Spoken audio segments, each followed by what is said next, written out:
From the Kiss 92.5 studios in Toronto, Canada. Ladies and gentlemen, This is Roz and Mocha. it's Roz and Mocha. What's going on? Hey guys, this is Bruno Mars. This is Selena Gomez. Chainsmokers. Lady Gaga. Calvin Harris. Celestia Cara. This is Ed Sheeran. You're listening to my boys Roz and Mocha. Roz and Mocha. My boys Roz and Mocha. The Roz and Mocha Show. Between Roz and Mocha, who is your favorite? Mocha. You guys are so funny, man. Congratulations, Lisa! Wow! You just won $1,000. It's amazing. Y'all just made my entire morning. Keep it up. You guys are awesome, man. This is the Roz and Mocha Show podcast. Hurrah, baby. Yo, what's going on, everybody? How we doing? Pretty good. Yeah, everyone's good? Yeah, man. Good. Dan Moore, you good? Yeah, we established that already. Wake up. You good? I'm good. How are you? Yeah. Good. Shem, you good? Blessed, black, and highly favored, baby. Oh! I like that. See, I don't have a saying like that. I was just going to say I don't have one. I don't have. There's nothing. There's no equivalent. You know? Can't. You just should not. Especially not this month. So what did you say? Yeah, I know. Like, what did you say? What did you say? Said blessed, black, and highly favored. Blessed, black, and highly Isn't that favored. an Aretha album? Blessed, black, and highly favored. Blessed. What's the? I guess there's. I could try one for me. You I can't. Maury, No, I got one don't. for you. Maury, turn your microphone off. Say white, right, and a real delight. No. No. You can't say white and right in the same sentence. No. bro. Especially not back to back. So you said what? You said blessed, Black, black, and highly favored. and highly favored. Yeah. I'd agree with all three of those. By the Thank way. you, brother. Could I say white, empowered, and okie dokie? Whoa. That would be a very white thing for you to say. Can I say white and okie dokie? Can I say white? I'm not empowered though. Let's be honest. No. I'm weak in all ways. White weak, okie dokie? White, weak, and okie dokie. Can I say that? That you can, sir. Yeah. Okay. So let's start. You do yours, and I'm going to do mine. Okay. Well, Mo's got to ask me how I am first. Yeah. Okay. Shem, how you doing, brother? Yo, man, you know what? I'm feeling blessed, black, and highly favored. Woo! Roz? White, weak, and okie dokie. I think we got one, guys. Yeah. Put it on a t-shirt. Make it official. Yeah. Maury, you're going to have to go to the printing shop for that one, okay, for me? Okay, please. I can't be the guy that walks in and goes, yeah, I need white, weak, and okie dokie. Please. Please. Yeah, you don't want to say that in public. No, I can't. You have to walk in with like a thumb know. drive and be like, No, what I no. need printed is on here. First of all, I'm not typing that into a computer and then downloading it onto a thumb drive. I'm going to need more of you to handwrite that. Like I'm on the website right now for refried T-shirts. And bring it in. And they don't plug a company when we're doing this because they're going to send us one for free. And I don't want that. Thanks for the Jesus, man. What do you thanks for the shout out? What are you doing? And then it's advertised. And then it's advertised on their website as heard on the Roz and Mocha Stop. Show. And this is the thing. This is why I don't want you involved in stuff like this more, because you take it too seriously, right? Like if I don't specifically say right now, everything I said was a joke. Yes. I don't actually want a T-shirt. Right. Please don't call anyone, Maury. Don't be proactive. Don't do anything like that, because I guarantee you he would do it. He'd get one made. I like to do what Stop. makes you No, happy. it doesn't make me happy though. That stuff doesn't make me. And now I'm white and ragey. See, this is right. And not okie dokie. And not okie dokie. The Roz and Mocha Show podcast. Roz and Mocha fan Adil reached out because I guess he had a question for the room. What's going on, dude? Hey, I'm good. How are you guys? Good. What is your question for everybody? I wanted to know if Maury can try Oreos dipped in pickle juice. Oreos dipped in pickle juice. Now, is this something that you've done or you do currently? No, I actually saw this trend on TikTok, and I know Maury loves trying crazy food challenges. I'm all about, because if other people are doing it, I just want to see what the big fuss is about. Okay, so we're we are set up here. Maury went downstairs just before we started this and grabbed Oreos and what was it, pickle juice? Yeah, I have 2 jars of pickle juice. Okay, so Mocha, you're going to get in on this too. Is that what this is? Yeah. Here for in this bag? Where do you find? It's Russian pickle juice. So hold on a second here. Is that just a jar of pickle juice? Like it's not pickles? No, this is a jar of Russian pickle juice. Look at this. God. Oh my God, this is my worst nightmare. This is so good. Yeah. 250 mil. That's a lot of Not pickle easy juice. to find. But what are you supposed to do with that? What do you People drink this. It's very good for like your digestion. You can't even say the word digestion. But not the pronunciation, right? It's fantastic for digestion, horrible for pronunciation. Okay, so Yeah. Okay, so Maury, pour a little bit into your glass, your pickle juice into your glass. Mocha's going to do the same. There we go. Okay, so you guys Oh, both God, it have- smells. Like what? Like Well, yeah. pickles? Okay, so you both have that. Oh, Mocha, don't go so hard, man. Come on now. Oh man, It smells so bad? Yeah, Does it smell like pickles? yeah, but like even more sour. Really? Okay. Now, when we say dunk, like give it a dunk and a swish and a dunk and a swish. To let it absorb. Okay, so, Maury, you're going to go first on this, okay? Okay, can I dunk and swish? Yeah, go. So, Maury, dunk it all in there, all the way to the fingers. Oh, my all the way God. to the fingers. Keep it in there. Give But it the white stuff's let absorbing it. That's fine. That's fine. Okay, now the whole thing goes in your mouth. Oh, God. What? Oh, my God. It's mushy and it tastes like sock. Yeah. Oh. There is no more cookie taste. No, it's just all. I imagine that the pickle juice is just so overpowering that it would like completely take over even it really stinks, guys. It really does. Okay, Mocha. So same thing. You're gonna dip. You're gonna put it in all the way up to the fingers, and then you're gonna swish it around. Leave it in there for just a couple of minutes, and then when you pull it out, you're gonna stick the whole thing in your mouth. Okay. Okay. The Mocha's going in for a second dip. Look at that. Okay, all the way down to the fingertips. Okay, now drip it off. Yeah. And then as soon as you get that last drop, pop it in your mouth. Go for it. Oh my God. Oh. So bad. Oh. It's terrible. Oh. Oh, this is so gross. It's really No, bad. come on. It's really like bad? the cookie. It's really, really bad. Yeah, like the cookie. Yeah.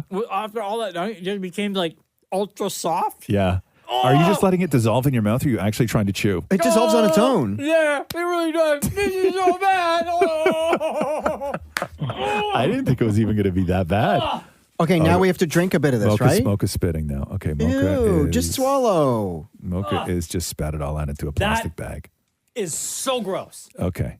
So, wow. I did not think that was going to... You guys, I thought, have had way worse things than that's than really that. bad. Really, Oh, huh? Dill. Mocha, wash some of it down with the Okay, juice. Maury, No way. go ahead. Drink the rest of that if you can. No, don't, Okay. no, Oh don't, my no, god. Maury. Oh my god. Oh my God. No, okay, he tried. It went right back in the cup.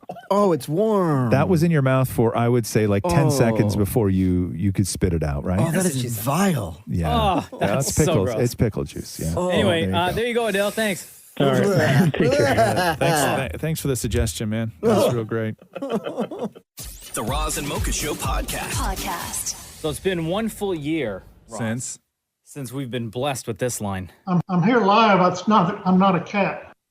what the hell was that again? You don't remember? This lawyer was on his computer and was part of this court case virtually, and he had to log in to talk to the judge. Oh, it was the cat filter on a And Zoom then call. the cat filter was on, and he didn't realize, and he couldn't figure out how to get the cat filter off. Mr. Ponton, I believe you have a filter turned on in the video settings. You might want to take We're a trying to. Can you hear me, Judge? I can hear you. I think it's a filter. It is, and I don't know how to remove it. I've got my assistant here. She's trying to, but I'm prepared to go forward with it. I'm here live. I'm not a cat. I can see that. And you have to continue. I know. The rest of the proceedings like that. The best part was that he's like, if we could just all freaking ignore this. He's like, I'm prepared to go forward. I'm here live. I'm not a cat. Right? I'm prepared. Listen, if you're cool with this, I'm cool with this. Right? I'm prepared to go forward. And then that immediately went viral, and then people started remixing it. No, they didn't. Not a cat. Judge, prepared to go forward with it. I'm here live. Can you hear me, Judge? I'm here live. I'm not a cat. I'm here live. Can you hear me, Judge? I'm here live. I'm not a cat. I'm here live. Can you hear me, Judge? I'm here live. I'm not a cat. I'm a cat. I'm live, cat. I'm a live cat. I'm here live. I'm not a cat. So That was when? A year ago? A year ago. Yeah. So guess there were so many great screw-ups when people started having to navigate Zoom and all that stuff at the very beginning of all of this. It was so great. So guess in celebration of the 1 year anniversary of the cat lawyer. Yeah. I'm here live. I'm not a cat. Guess who Damnit Maurie talks to last night? Who? The cat lawyer? No. Yes. Oh my God. All right. It has been a full year since you declared to the world that you are not a cat. How has that year changed your life? I keep getting confused looks from people because they expect me to be the cat lawyer. The wonderful thing about the cat lawyer video is that it just makes everybody feel good every time you see it when they think about it or talk about it. Over 2 billion views globally in 2021 of the cat lawyer video. Now, whenever you do meetings or you're still on Zoom a year later, do you have to have that filter ready because people want to see you as the cat? I do it if it's an informal meeting. I'm careful not to do it again with my district judge. Okay, so it's been 1 full year since that perfect line. We got to get you to do that line for us right now. I'm here live. I'm not a cat. Well, when I said it before, it had a little angst in my voice because I was not being happy about not appearing as myself in front of the judge. So today I can assure you that I'm here live. I'm not a cat. This is this poor guy's claim to fame now. People, not like world class, lawyer. Yeah. Americans have this gene in them that most other people in the rest of the world don't, and that is when it's their turn to be famous, that gene is activated and they know what to do immediately. Yeah. You know what I mean? I'm here live. I'm not a cat. He knows what the people want from him. Yeah. Right? He knows. This is also, his claim to fame. How has this not been turned into a movie yet of like a real life cat lawyer? You know what I mean?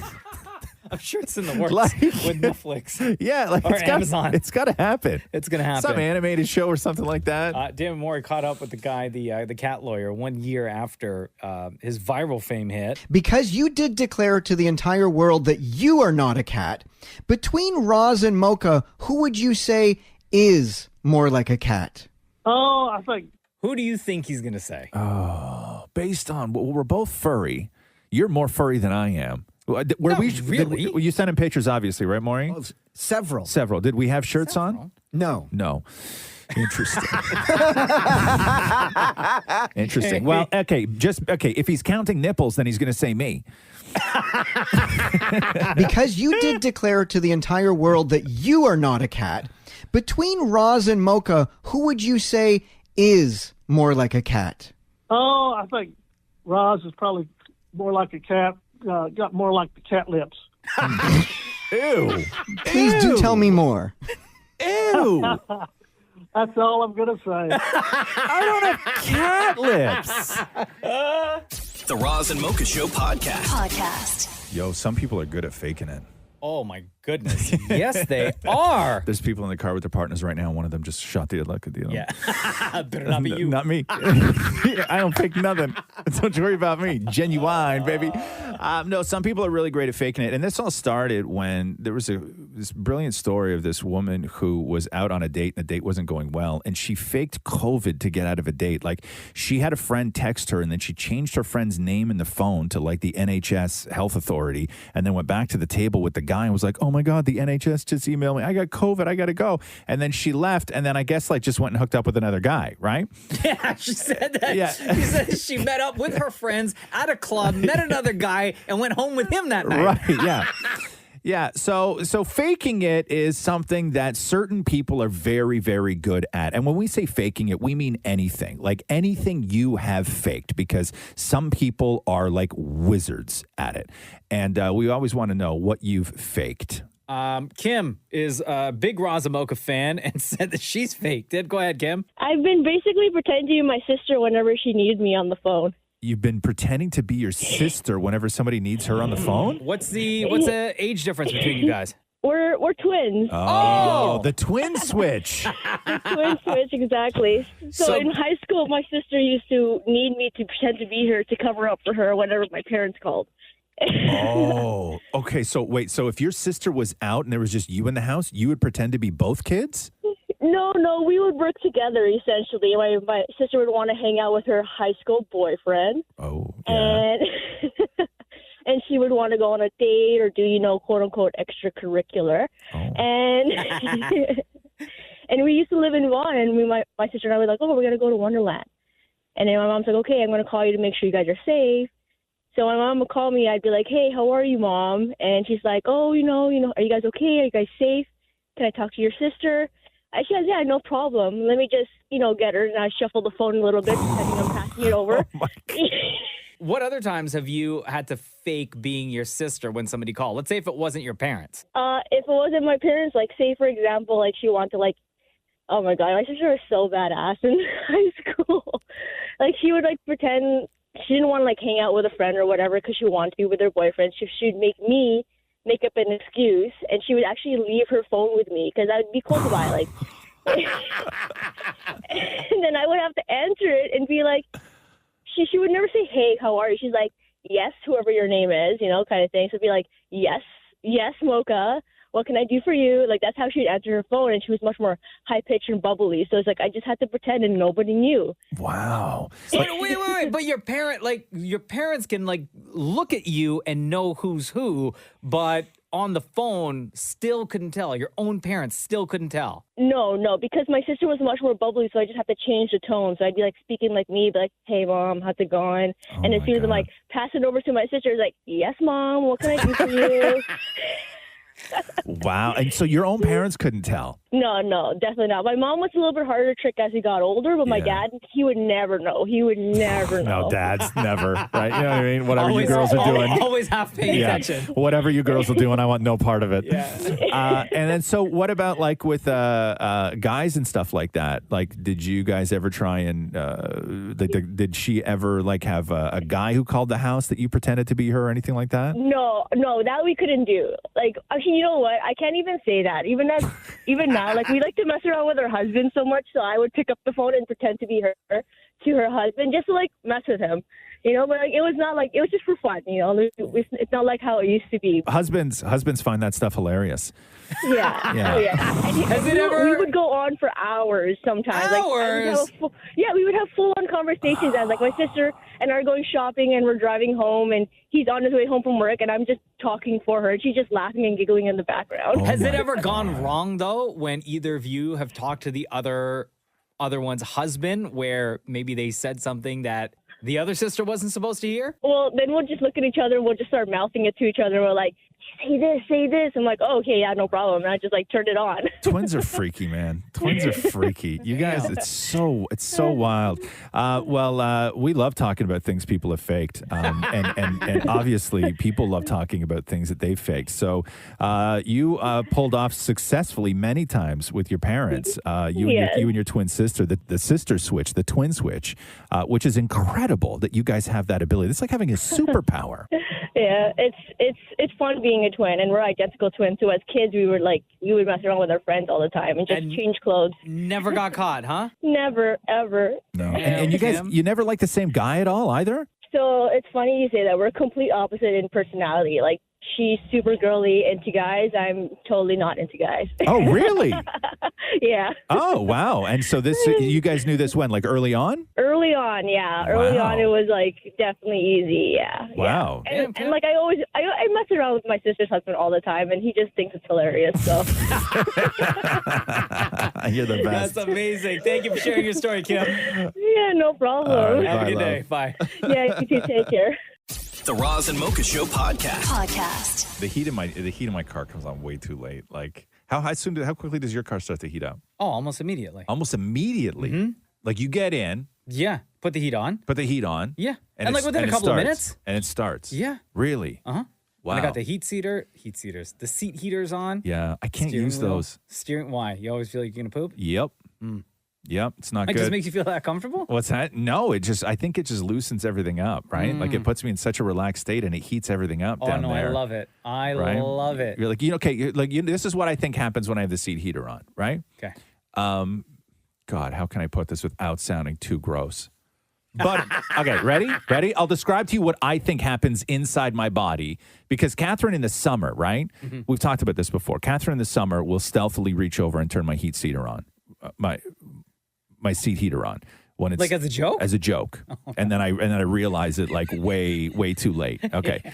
It's such a troll. It's so awful, right? When you're looking for the news, like Tim's okay, popped into the bathroom. So here's what I think happens to me internally. Okay. When the seat heater is on. There's Okay. only really one way to describe what I believe happens to me and why it always makes me feel like I have to poop. Okay? Butter in a microwave. Okay, so like slow progression. You know when you take a full stick of butter Yes. that's hard, it's a solid, and you put it in a microwave, Yeah. add a little heat to it? Yeah. What happens to it? Yeah, it starts to melt. Right. So gross. Okay. So you think that's what's happening inside I your think intestines? that's what's happening inside of me. I think that she's defrosting it or melting it, and then it makes its way out a little bit quicker than it normally would because I'm like a routine guy over here, right? Yeah, and so I always But not know. while driving. No, not while driving. No, but she will reach over and then she'll put like her phone over it so I can't see the light. Right, that the heat she's seaters. so that the heat mean. seaters. That's like really. But here's the thing. Here's why I think it's mean. Because she knows what that's going to do to you. Oh, I know. At some point in the day, right? Yeah, not in the day, on the Or drive. During the drive. And then that just delays whatever it is you guys, wherever you guys are going, right? Yeah, but it's a moment of joy for her, right? Like, ha, you're going to poo your pants. Yes, Hilarious. The Roz and Mocha Show podcast. Roz and Mocha's Fix My Life. What advice can you guys give me? Okay, so my question is... Got a problem you can't fix? Roz and Mocha got you. Hello, Ashley. Welcome to the Razzie Mocha Show. Hi. So, you're in a bit of an awkward situation, huh? Very weird. What happened? What happened? What's going on? Should I go to an event if my ex will be there? Okay. You wrote it says, Razamoka fixed my life. My ex and I broke up about 3 years ago. We were together for 6 years. He became good friends with my cousin, and I guess they stayed in touch even after we broke up. My cousin is having a baby shower, and he told me that he will be inviting my ex. I feel very uncomfortable going. I haven't seen my ex in 2 years, and our last encounter when he called me from a friend's phone because I blocked him was super awkward. Do I go or do I stay home? Dare we ask what the circumstances were around your breakup? We just weren't on the same page with things. I realized his intentions for me wasn't all that. He wanted to have kids, but we weren't financially stable. I'm still trying to figure out my career. He had a lot of problems with saving. He also had drinking problems, and I just realized he's not really getting his life together. And why all the awkwardness then? The awkwardness was after the breakup. Okay, so, what happened? I guess he didn't take it too well. He would, park outside my house, knock on my door. He used to come to my house so many times, and I told him, he needs to stop. So he finally did stop, but then he would call me and beg to get back together. And, I was trying to be nice and trying to be a friend to him, but I realized me being too nice, he was kind of taking advantage. Apparently he was seeing other people while he was, making all these attempts to talk back to me. So it really would be awkward for the two of you to be in the same room together. Pretty much. Does your cousin know all this? Yes, he knows some of it because he was also involved in it. But he doesn't know all of it though. Not all of it. He should know. I don't know if he cares because he was also, I know after the breakup, my cousin played a role in trying to set us back up. Your cousin then doesn't know everything that you were just kind of detailing to us, right? He knows some of it And because apparently my cousin, I realized he actually knows the part by him parking outside. So I think my cousin advised him to do that. Wow. Okay. Oh, whoa. So why do you want to go to this party? Because my whole family's going to be there. And this is the first time that my family is kind of getting together. I know there is some tension in the family, and my cousin is trying to use the excuse of, our family's coming all together and they have tension. But I'm like, this is different. So why isn't your family saying, hey, listen, to the cousin, congratulations, everything else, but bro, we're not going to go and hang out and spend an afternoon with a guy who parked in front of my daughter's house and freaked her out? I don't know. I guess they I don't know, they're making it seem like I'm being, well, not everyone. No, they're going to make you seem like you're irrational and you're crazy and you're over the top and you're, oh my God, it's water under the bridge and all this stuff. It's just an ex. Why do you care? Do you still like? It's not. It doesn't seem like everybody knows the full details over what happened after you guys broke up, which I think everybody should. Like if they're questioning you as to why you don't want to be there or why you're being perceived as in their eyes as being difficult, for them to fully understand where you're coming from, your side of the story. Yeah. Right? And it's also kind of a jerk move for your cousin, knowing everything that he knows, to still want to invite this guy. My cousin's looking at it as, oh, he has a kid now. He's moved on. But no, they don't know what he has done. Yeah. They should. They should. Because here's the problem, okay? This is like you are the perfect example of what happens to a woman in a situation like this, okay? Because what's going to happen is you then are in the position where you think that you now have to start hiding, okay? That's on you. That's not on him. He's not going, oh, she's going, maybe I feel weird, everything else. No, he's not saying that. That's on you. So women are always the ones that have to feel like they can hide. Women are always the ones that in a situation like this, you're expected to be the better person, regardless of the fact that this guy parked in front of your house. And you know damn well that if you showed up and tried your best to just stay out of it, somebody will look at you and go, God, why being such a bitch to him? Yes, exactly. Right? Oh my gosh. That's all on you. And the problem is that you don't have anyone sticking up for you, or you don't have anyone on your side because they don't know what happened. I'm just wondering, I'm hoping they would care, because I feel like my aunt does know, but she's saying, oh, well, you have the driver's seat. Who cares if he's there? And I just don't want to be there. So but I think that I should be there. No, you should not walk into any situation where you are, one, going to feel uncomfortable, two, feel unsafe. Yeah. Okay? That is just that right there. But also the thing that really drives me crazy is that every single person in your family should make sure that you're not put in a situation where you feel uncomfortable or unsafe. Yeah. But here's what here's what happens. You could write a great letter or an email to your cousin and a few other people to say, hey, listen, would really love to go, but here's my situation. This is my feelings towards this afternoon with this guy, everything else. You could even write that and lay it all out. Facts on facts on facts. You're going to hit send, they're going to read it, and they're going to go, ugh, with the drama already. Yeah. Yeah, and so if you don't have people on your side and your whole family sort of left you out, and you don't mind not going, because really you should not have to go to a situation where, one, people don't have your back, and two, you don't feel safe, stay home, figure out a better way to spend your afternoon. Okay. I guess I'm just worried about my cousin not speaking to me after this. Who cares? Listen, if your cousin's treating you like this now, you don't need that type of person in your life. Stop being so agreeable and stop thinking that you're going to make other people feel uncomfortable. And therefore you have to walk into situations where you don't feel safe.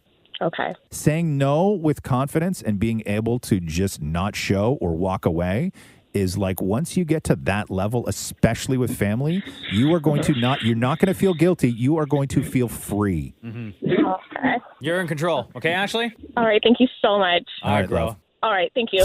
Roz and Mocha's Fix My Life on Kiss. Hello? Shannon, it's Roz and Mocha. Hey, how's it going? Good, how are you? Good. Shannon reached out to us, Roz, with this question. Okay. Do you tell your spouse if someone you know slides into your DM and shoots their shot? This just happened to me for the first time. I've been together with my husband since we were 18. We've been together 17 years now. I decided to tell my husband because it made me feel gross. Also, this guy is an ex-coworker and messaged me on LinkedIn after I updated my profile with my position. Gross and unprofessional. Jeez. Look at Deepa's face right now.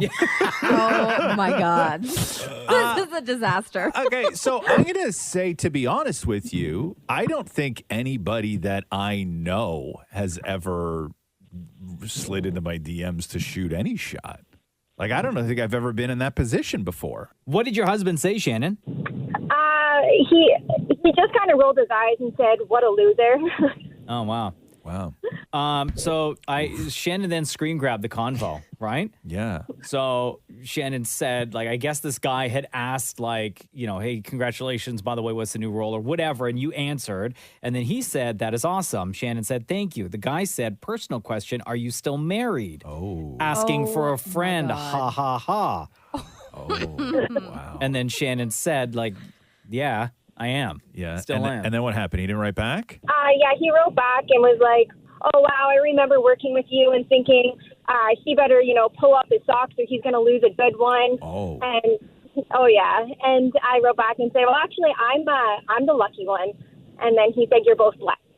And I left it at that. Really? That's so weird. Man, the move, and I don't know a lot about sliding into somebody's DMs who's married to try. Like, I know nothing about that, but I can tell you one thing. Yeah. The move is not to trash the husband that you're currently with. You know what I mean? I think the move is not to use LinkedIn.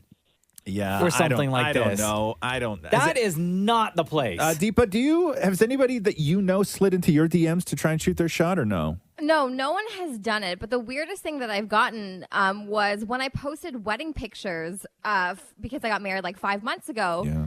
People were sliding into my DMs being like, oh, you shouldn't post your wedding pictures because it ruins your image. And I'm like, I'm married. What image do I have to ruin? It's fine with me. Now, so. do you show your husband these DMs? Yeah, I told him about it. And Yeah. he's like, well, Did he click on the profile to want to see what the guys look like? maybe in his private time.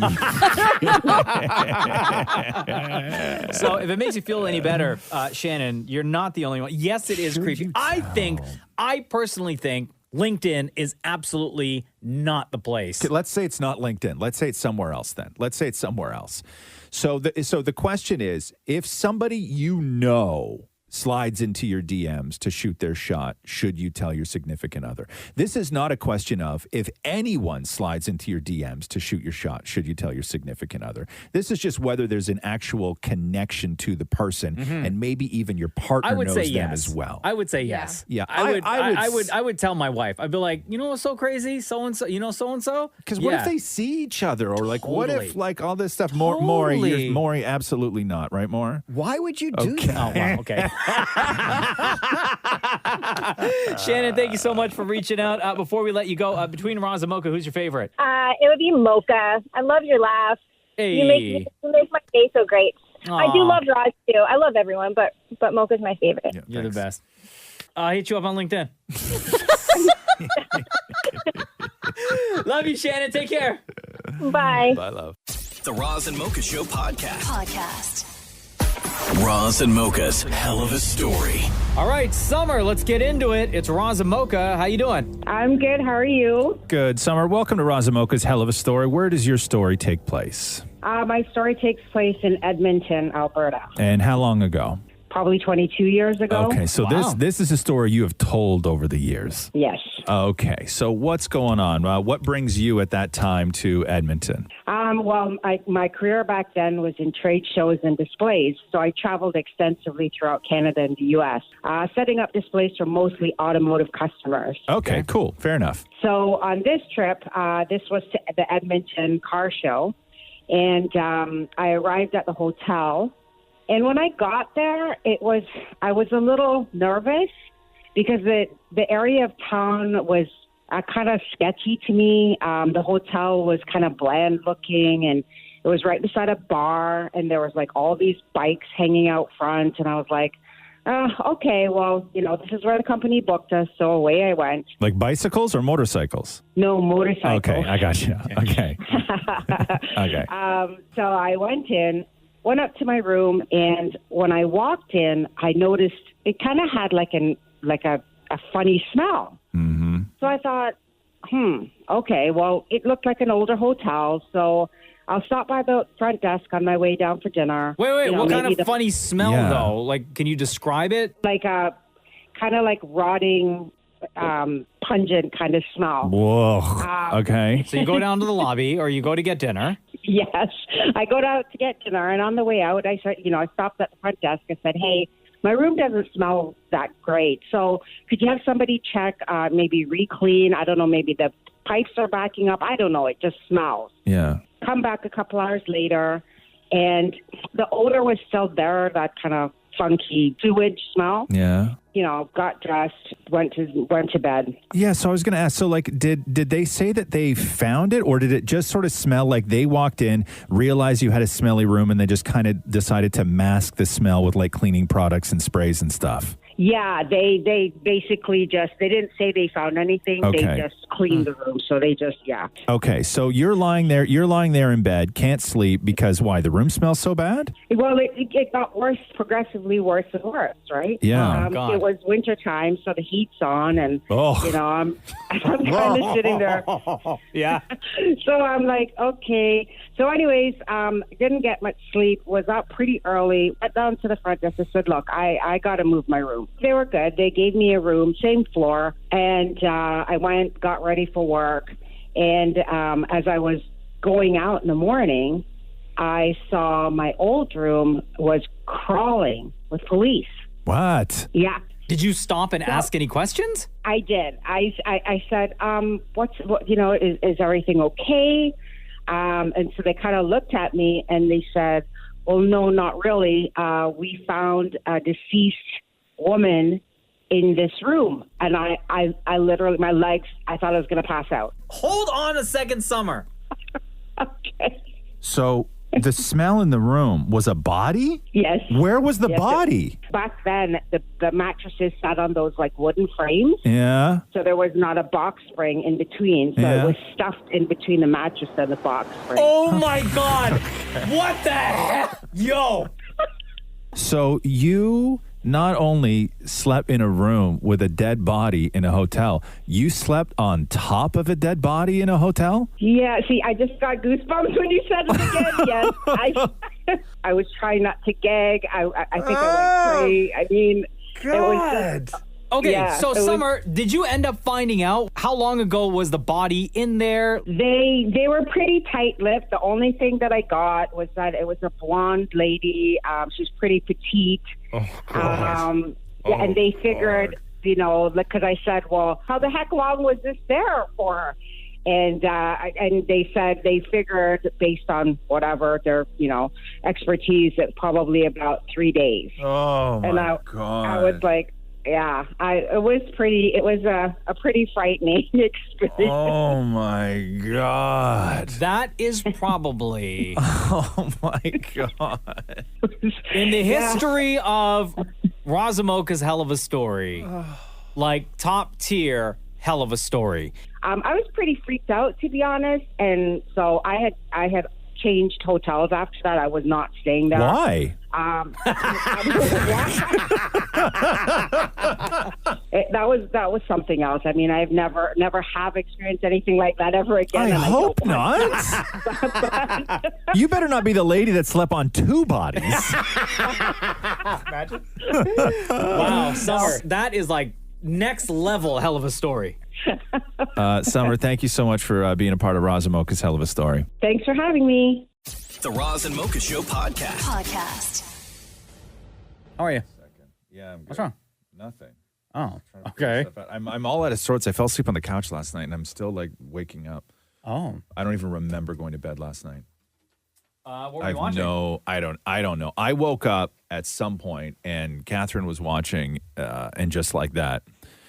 The finale, I guess it was last night. I don't know. Was it the finale last night, Maury? Yes, it was. And then they even released a documentary. So on the show, like behind the scenes and yeah. everything. And Chris Noth was edited out of everything. But I thought like people weren't really feeling the show, or is everyone just watching it now out of curiosity? I think it has a massive fan base. No, people don't, Maury, please. There's a few people that don't like it. No, Maury, the vast majority of people do not like this show. So why are you guys still watching it, Roz? I don't. Catherine does. Oh, yeah. So she's like in with like the Maury crew who enjoy watching it. Catherine does not like the show at all. Then why watch why it? are you guys watching it? Because, okay, so here's my thing with this show is I think that people went into this show because of nostalgia, and things have been so upside down in the world that they were in such need of something that just felt like home. Yeah. Something that just felt like things felt when things were good. And what they got from the show was not that, right? And you watch the show hoping it gets better. It's like being in a relationship where you have awful days, and then in there of all the awful days is you get one good day. Yes. And one good and that's day. the one that gives you the hope. Yeah, and one good day on that show is when they do one scene that reminds you of what the show was and what you loved about that It's show. usually the Sarah Jessica Parker narration. You know, Right, yes. What show gets me feeling that way, and it's a new show? What's that? Boba Fett. Right. Yes. It's been very similar. so trash, and then literally, without giving any spoilers, one episode redeemed the entire series for me. So Maury was talking about how Big was cut out of everything. And then I was reading an article today where one of the writers of the show was talking about how was it John Corbett who played Aiden? That's right. How he owes everybody an apology. He should write an apology letter. He said he was going to be in it. Because if you remember, he said he was going to be in it. He told people he was like, I'm going to be in it probably for a few episodes. And he never was. Not once. They never reached out to him. Oh, they didn't? No. Oh. No, he just told fans that. But why would he have been in it? Because everyone's with their respective partners now. But I guess Steve's in it because he's with Miranda. I guess what happened was. Jeez, yeah, thanks, Mark. I guess what happened is that when this was all going, maybe he assumed something. I don't know. I mean, I don't know how you assume you're going to be in a television series if they haven't reached out to you. Well, it would be assumed that he would be in it. Yeah, I think he assumed. I guess. I mean, I have no confirmation, but maybe he reached out to his agent, say, "Hey, can you talk to them, see if there's any plans to bring back my character?" His agent was like, "Cool," and then he probably figured, I was in the show for like so many times already. I was in the movies. Like, there's no way that they're not going to cast me. Let me read you this. Now that the season is wrapped up and Corbett was nowhere to be seen, writer for And Just Like That, Julie Rottenberg wants an apology from Corbett. Quote, John Corbett should be writing personal apology notes. We didn't say anything. Wow. They go on to say, the fact of the matter is we never said anything about Aiden. And then they go back to talk about, I guess, when Just Like That was released and he had said that he was going to be in episodes. But that's just mean for them to say, like, that was never talked about. Yeah. I'm sure his name, when they were planning the show, his name was brought up, hey, are we going to bring back Aiden? I don't know. But there's so many characters that they didn't bring back Petrovsky. Like, there's a list of characters they didn't bring back. Spoiler alert. Spoiler alert, Maury. Listen. I don't even know who the hell Petrovsky is. So, but if somebody out there was waiting to binge And Just Like That, now that the finale's hit, right, this weekend, they wanted to go through all of and probably thought, man, I can't wait to see Petrovsky. Not one Petrovsky fan? Okay. So hashtag justice for Petrovsky. So what was the finale like, More? Was it satisfying in any way or no? It was a couple of S words. It was satisfying and it was sad because, like, spoiler alert, but I mean, it's out there. It's out. I mean, we know the Big dies. You've said that. So she goes to, and we saw that Big was going to be on the bridge with Carrie in sort of like a dream moment when she's throwing his ashes over the bridge. Right. So we see that. Hey, don't you think that finale. Carrie was a little too quick to? And I don't want to judge the grieving. We all grieve differently. But the way that they sort of, Big died and she was distraught for 2 episodes, like a couple weeks, and then she was ready to, start dating again. Oh, then right? don't. Oh, but in the finale, it's so much more scandalous. Oh, really? Oh my God. Oh, Petrovsky comes back. The Roz and Mocha Show podcast. So, Dear Brian, you may see Dear Brian trending. It's been trending for the last 24 hours. And Brian, I think his last name is Sauve, something like that. He is a Utah pastor, father of 5, and is the most hated person on Twitter, even if it is for just one day. It's quite the honor. Every day it's someone new, right? Every day there's a Twitter villain. And, he must be happy today is today because he's like, I'm done. Right? I know, but the handoff is taking a little bit of time because he's still the most hated person. Still holding that baton. Yeah. Joe Rogan a couple of days ago. Yeah. You know what I mean? Like every day there's a Twitter villain. And yesterday it was Brian, the Utah pastor. And it started when he tweeted this. He said, "Dear ladies, there is no reason whatsoever for you to post pictures of yourself in low-cut shirts, bikinis, bras, and underwear, or anything similar. Ever. Not to show your weight loss journey, not to show your newborn baby, not to document your birth story. Signed, your brothers." And then what wound up happening was, because he started it with Dear Ladies, all the replies started with Dear Brian. And that's why Dear Brian is trending, because that's how all the replies to this guy started. My favorite was when somebody wrote, "I'll stop posting pictures of me in my bra when you start paying taxes." Which is a sick burn in that world. Author Tara Dublin wrote, "You repressed weirdo. No one is going to share anything with you, you perv. Please get therapy on how to treat women as the human beings we are." So Damnit Maurie last night tracked down the most hated man on Twitter, the Twitter villain, yesterday. Are you interested in hearing his reaction of how he feels being yesterday's Twitter villain? Brian, what is it like to be the most hated person on the internet today? You know, one of the things that the Proverbs warns men against particularly is the fear of man, which is pursuing the affirmation of ourselves in seeking the glory that comes from men rather than the glory that comes from God. So, popular or unpopular, I would far rather have the approval of God and have a clean conscience before God for my words, rather than have the approval of celebrities and in their blue check Twitter accounts. To me, it's like God made the world. I have his approval. I really I don't have any interest in theirs. I guess I don't need it. Well, to post something like that, you kind of must love being hated a little bit, right? I guess if I was really addicted to the praise of people, then it would really hurt me to not have it. But, part of pastoral ministry is protecting my flock from wolves. And often that's an unpopular duty in a culture that hates wisdom and loves death. But he had to have known by tweeting what he tweeted that this was going to be the reaction. But I don't know, because when you're a pastor in Utah and you got a couple thousand followers, like most people I would say are into your stuff. Like somebody like this escaped the lab, because when you go through the guy's timeline, it's really all just, people echoing what he said. Shem, you were shaking your head in there. I listen, as the guy in the room who openly goes to church, I have a real issue sometimes with people who are religious using whatever religious sort of, Bible or scripture that you want to use to force that on people. This guy's a clown. Honestly, are you kidding me? Here's the brilliance of this, though, okay? And why I was...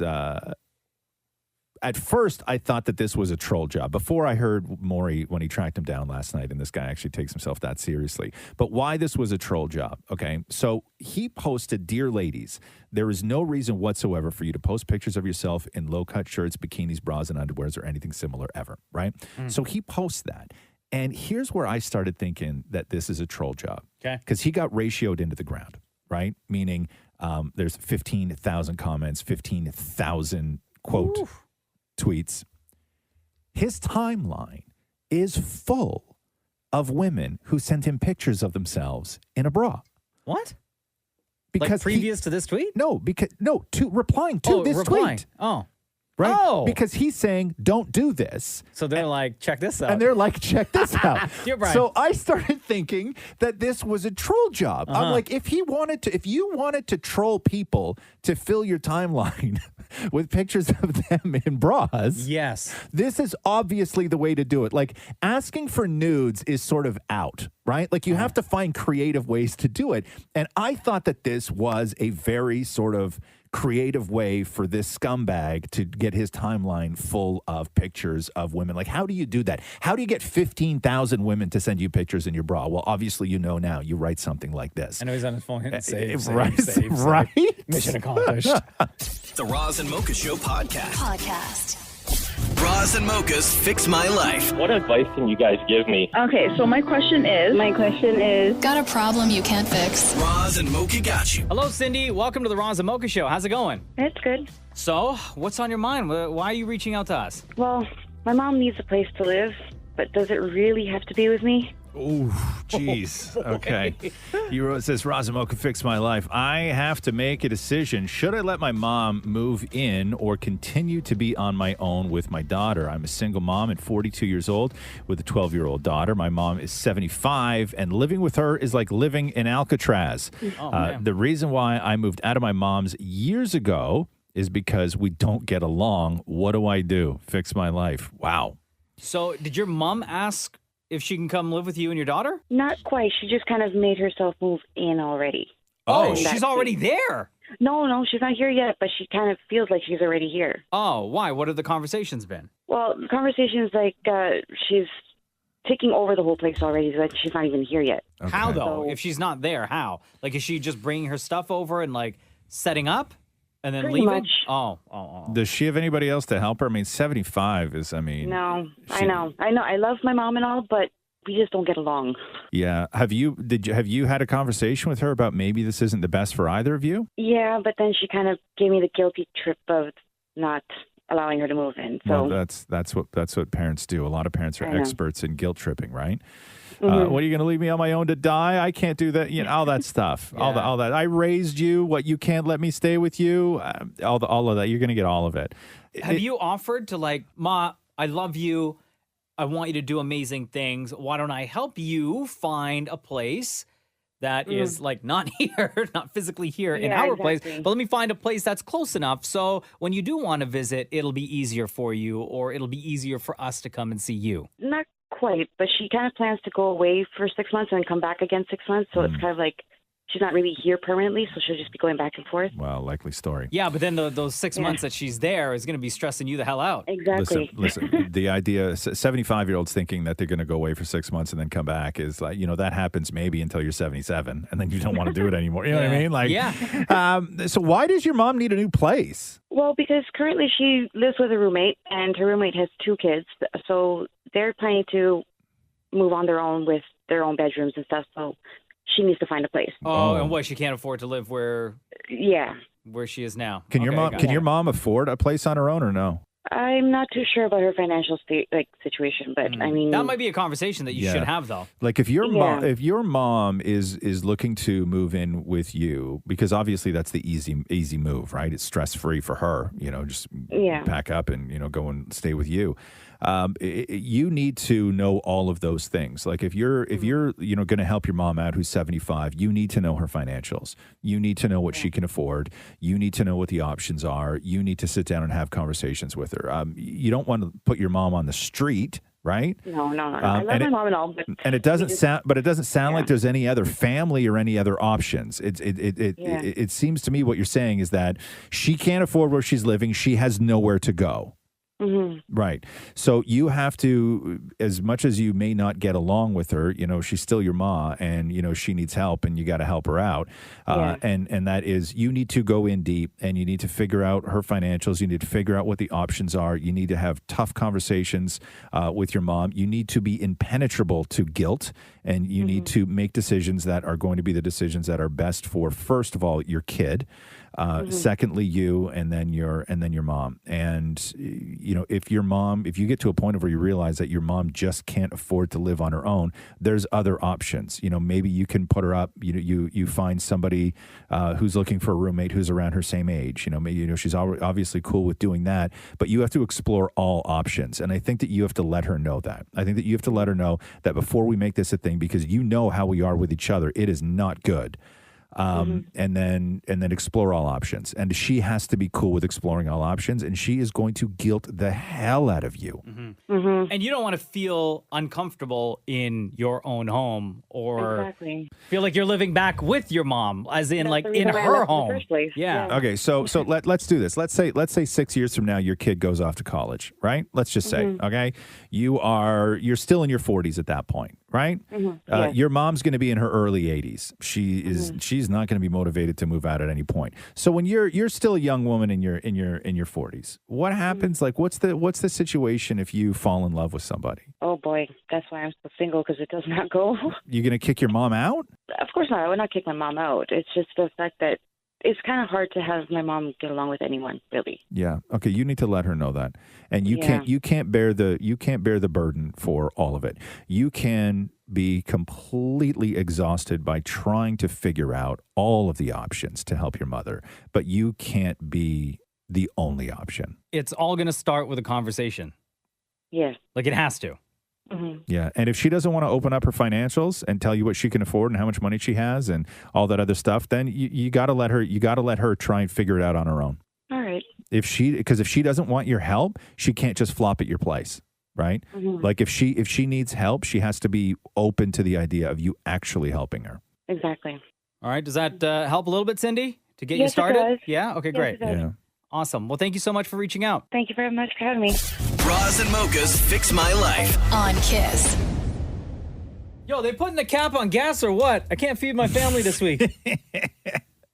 What it I cost you have yesterday? to borrow some funds. I know. It hurts, huh? Yo, $104 104. today. That's crazy, man. It wasn't like this yesterday. Like Fat Joe says, yesterday's price is not today's price. I would have preferred yesterday's price. I think it was a couple cents cheaper, Bro, or you- at least you- a cent cheaper. Listen, I mean, at the risk of, you already sound, disgruntled and old and everything else, so I'm going to get in on it too. Have you seen the price of chicken lately? Oh my God! Don't even get me started. You know what I'm saying? Okay. Have Yeah. you No, seen just what food- have food you prices in I know, general. meat though. I've never paid this much for meat before. Yeah. Never. Have you to keep on? If we're doing this, we're going all the way. Okay, yeah. Have you seen the price of lumber?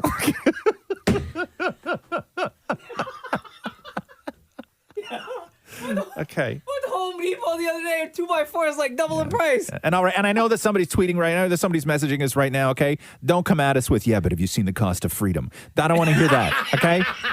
I get it. Hong no Kong. price on Okay, I get it. All right. But no, everything is so expensive right now.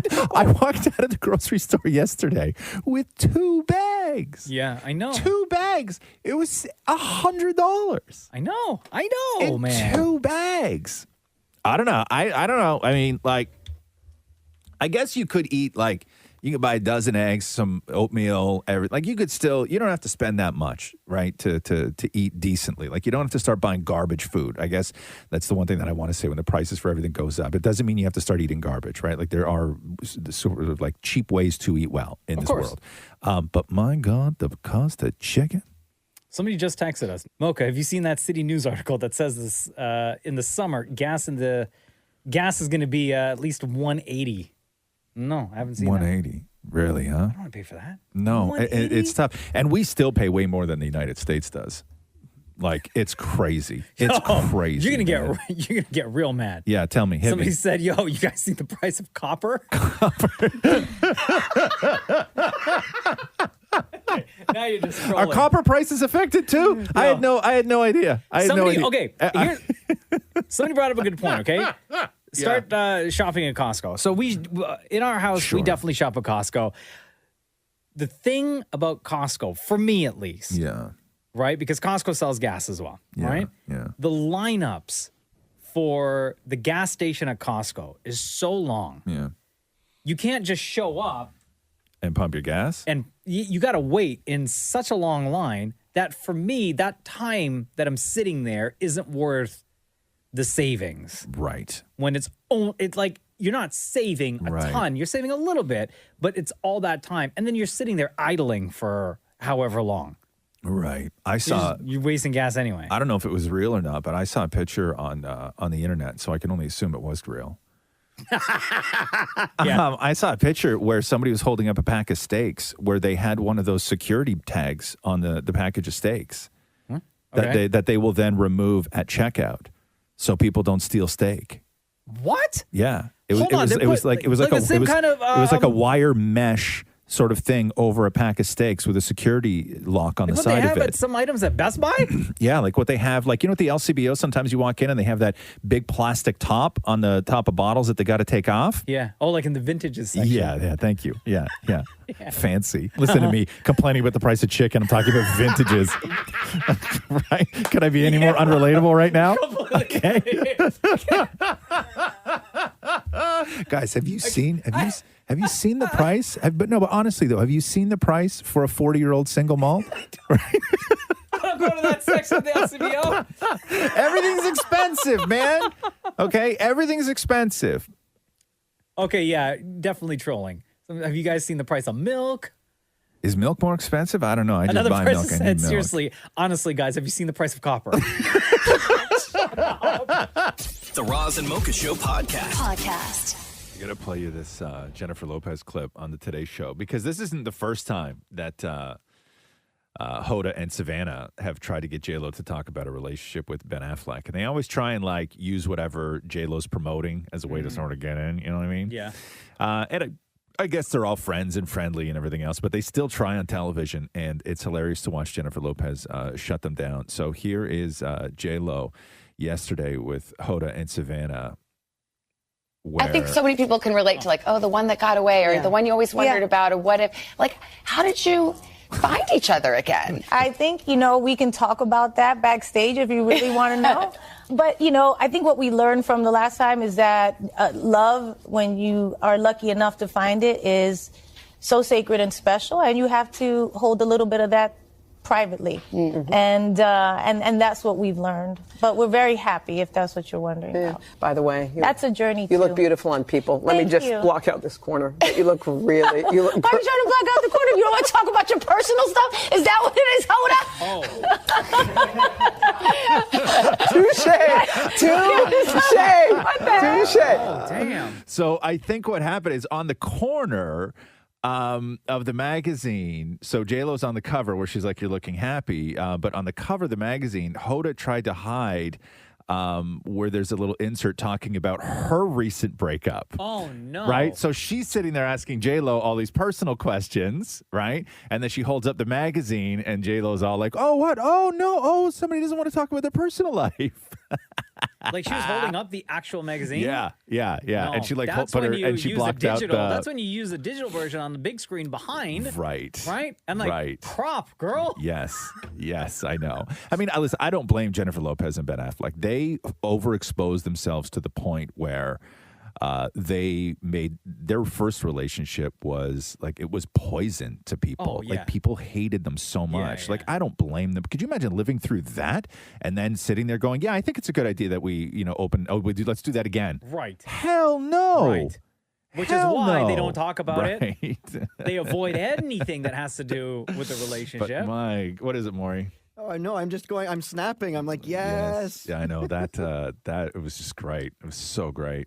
Can you play that again for me? Absolutely. So this is Hoda and Savannah talking to J-Lo, and they try to get into how she rekindled things with Ben Affleck, and then Hoda holds up a magazine with J-Lo on the cover, but also on that magazine cover is a headline for a story talking about Hoda's recent breakup. I think so many people can relate to the one that got away or the one you always wondered about or what if, how did you find each other again? I think, we can talk about that backstage if you really want to know.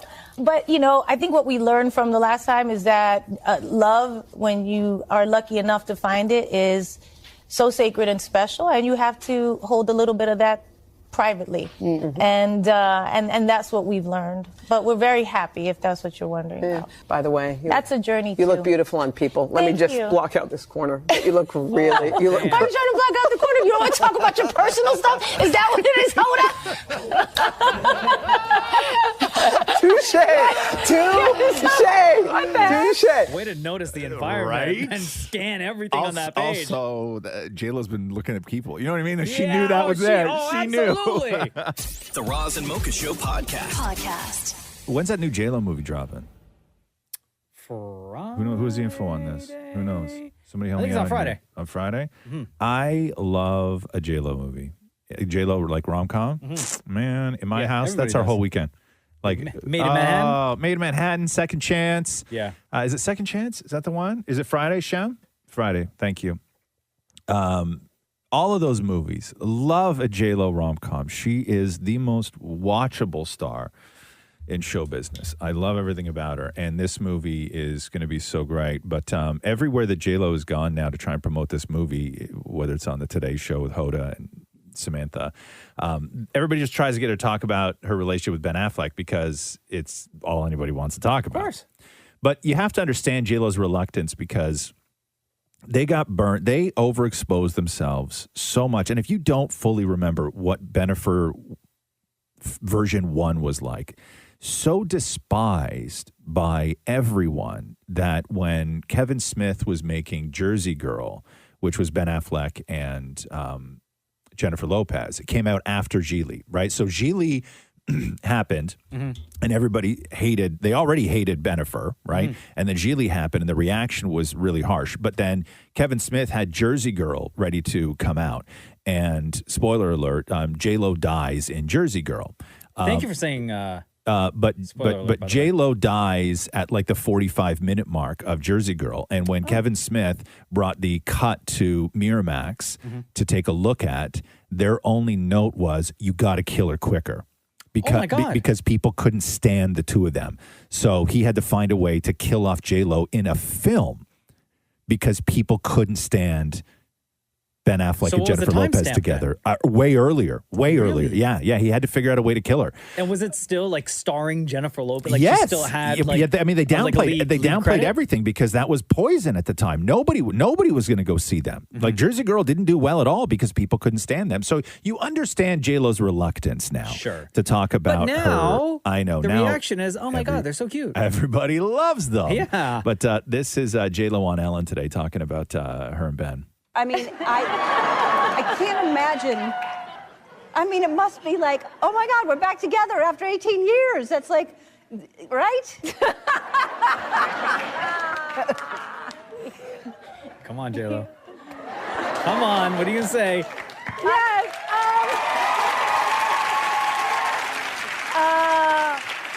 Yeah, I don't think anybody was more surprised than us. Yeah. No, but it is. No, seriously, though. I mean, that's just, would you ever have imagined that it comes full circle and ends up like this? No, you never could imagine something like that could happen. I'm happy. It's a beautiful thing. It is a beautiful thing. I'm happy for you. I'm happy that you're happy. You deserve it. You work so hard. Thank you. And as you know, love is the most important thing. Absolutely. So that's all that matters to me is that you're happy and that you're in love. Seriously. Like, she has to know as she's doing this media tour Oh, that people are of going to be course bringing she plays up. it well. So though. she's got to play along. Yeah, she's a total pro. She's a total pro. But yeah, no, I like this version of I like that they're not hated. I think that makes my heart feel a little bit better. But yeah, brand new J-Lo rom-com on Friday. The Roz and Mocha Show podcast. Hey, do you want to hear that Adele impersonator who started offering free tickets to people in Vegas who bought tickets to see Adele? What? Because, Adele's not doing her shows, right? Like her residency is she's out gallivanting everywhere else. Yeah, I know. But there's an Adele impersonator in Vegas who does shows as Adele, and I guess that she has offered seats to people who bought tickets and are still going to Vegas to see Adele to just come and see her show. But I can't bring myself to swim when I am drowning. Yo, this is the impersonator? Yeah. Wow, amazing. In this silence, baby, let me go easy on me, baby. I was still a child, didn't get the chance to feel the world around me. I had no time to choose what I chose to do. So go easy. Does she look like Adele? I imagine so, yeah. Has to, right? Hold on, let me look her up. Hey, Shem, she's got the stuff. Hey, Shem? I mean, she's got stuff. I wouldn't say like the stuff. Oh, really? No, here's the thing. Here's the thing. I'm comparing her to Adele, right? I mean, it's like comparing like to Celine Dion or Whitney Houston, one of the greats. She sounds great. Absolutely great. Not Adele, but she sounds good. So you say she looks like her, Maury? I do. Hold like, on, I'm very gonna much so. look So at I'm can I also say that going to see impersonators sometimes is more fun than the actual artist? Oh yeah, because I got a little bit more to prove. No, it's No, it's a party. I'm kind of on Shem's side with this, where don't get me wrong, she's a great singer. Absolutely. She sounds great. Yeah. Right? But she's not She doesn't have Adele's voice. Yeah, but if we didn't tell you, Mocha, that it was an impersonator, you I would would have said, absolutely. Wow, that's no, 100%. No, I would have known that was not Adele. Yeah, even just like the octave in her voice is different from Adele. Play it again. Play a little bit of it again. Maybe I hate her too. Hold on, Yeah, nobody what? said. No. Sorry, what? I'm not hating. I'm not. Okay, because I really thought she was dynamite, and then you guys all said that she was awful, and now I'm Hold on, starting. wait. Let's see, Deepa. What do you think? Do you agree?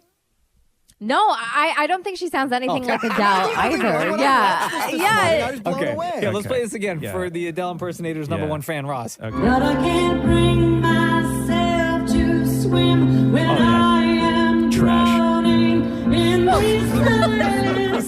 Who said that? Who said that? You did? No. Yes, it was obviously Roz.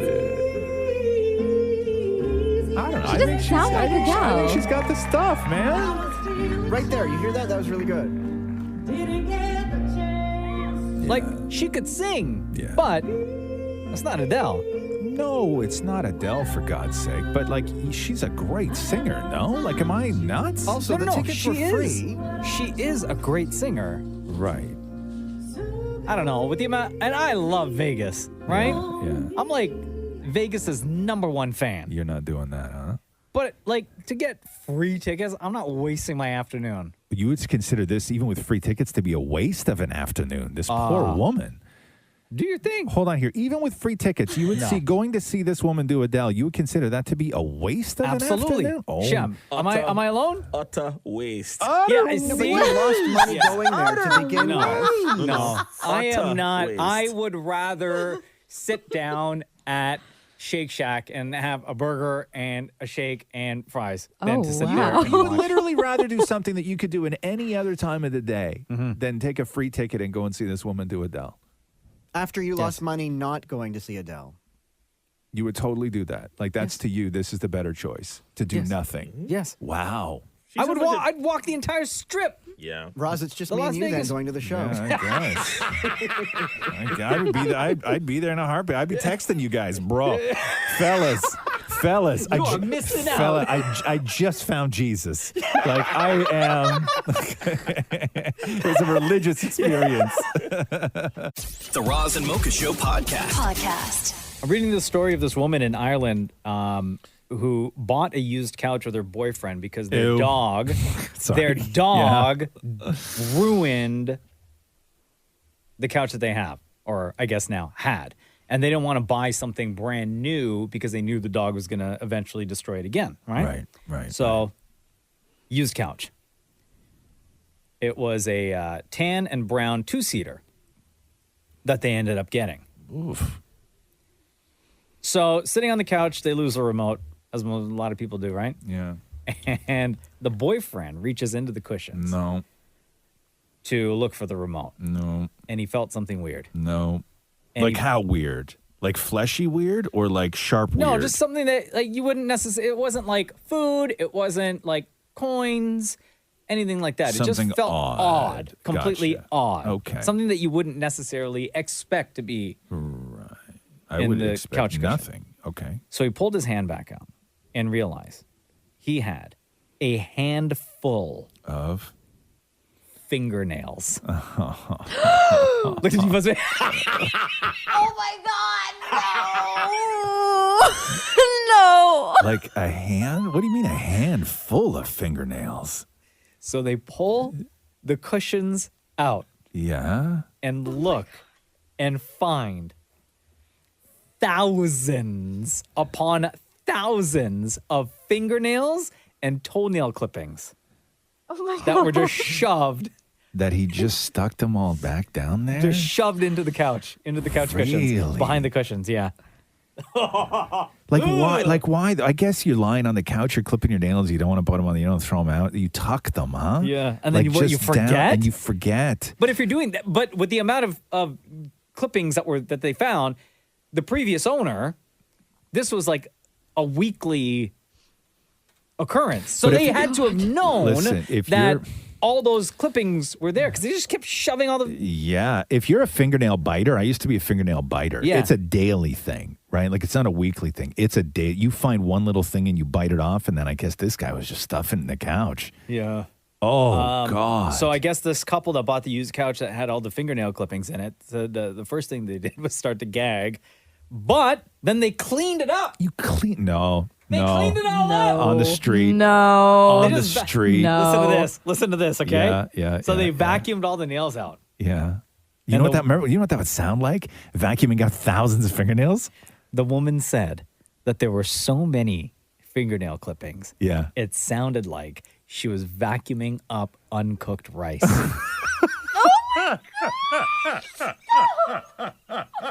horrible. Oh my goodness. So buyer beware. If you're buying some used furniture, you just never know. Do the inspection. Your Shem looks like he's going to throw up right now, too. That's so gross. The Roz and Mocha Show podcast. You want me to go through some of these Razzie nominations with you? So the yes, the please. Razzies are the the worst of the worst, right? So they always come out the day before the Academy Award nominations come out, and they hold their show the day before the Academy is House of Gucci Awards. On there? Hold on here. No, I don't think House of Gucci is on there. I tried to watch that movie the other night. Yeah, so why is it not I fell asleep. nominated for a Razzie? Worst picture, Diana the Musical, movie called Infinite, that Karen Wait, movie. sorry, back up. What? Diana the Musical? Yeah, I don't even know what that is. It's Like Princess Diana? It says the Netflix version, whatever that means. I don't even know what that is. What is movie that, is Mark? that? I What is tried that? watching this with my family, and we shut it off 5 minutes in. It was so But is it terrible. about like Princess Diana? Yeah, but Oh. there's like singy-songy stuff. It is called Diana the Musical. You clicked on it. I shouldn't Also, have. you added the letter O to family. I tried watching it with my family. So yes, that should have a Razzie. Karen is on there. Karen, that was the movie with, I think, Taryn Manning, where she plays like a Karen. Oh, really? I think so. They made a Karen movie? I thought it was a spoof trailer, but apparently it was a real movie.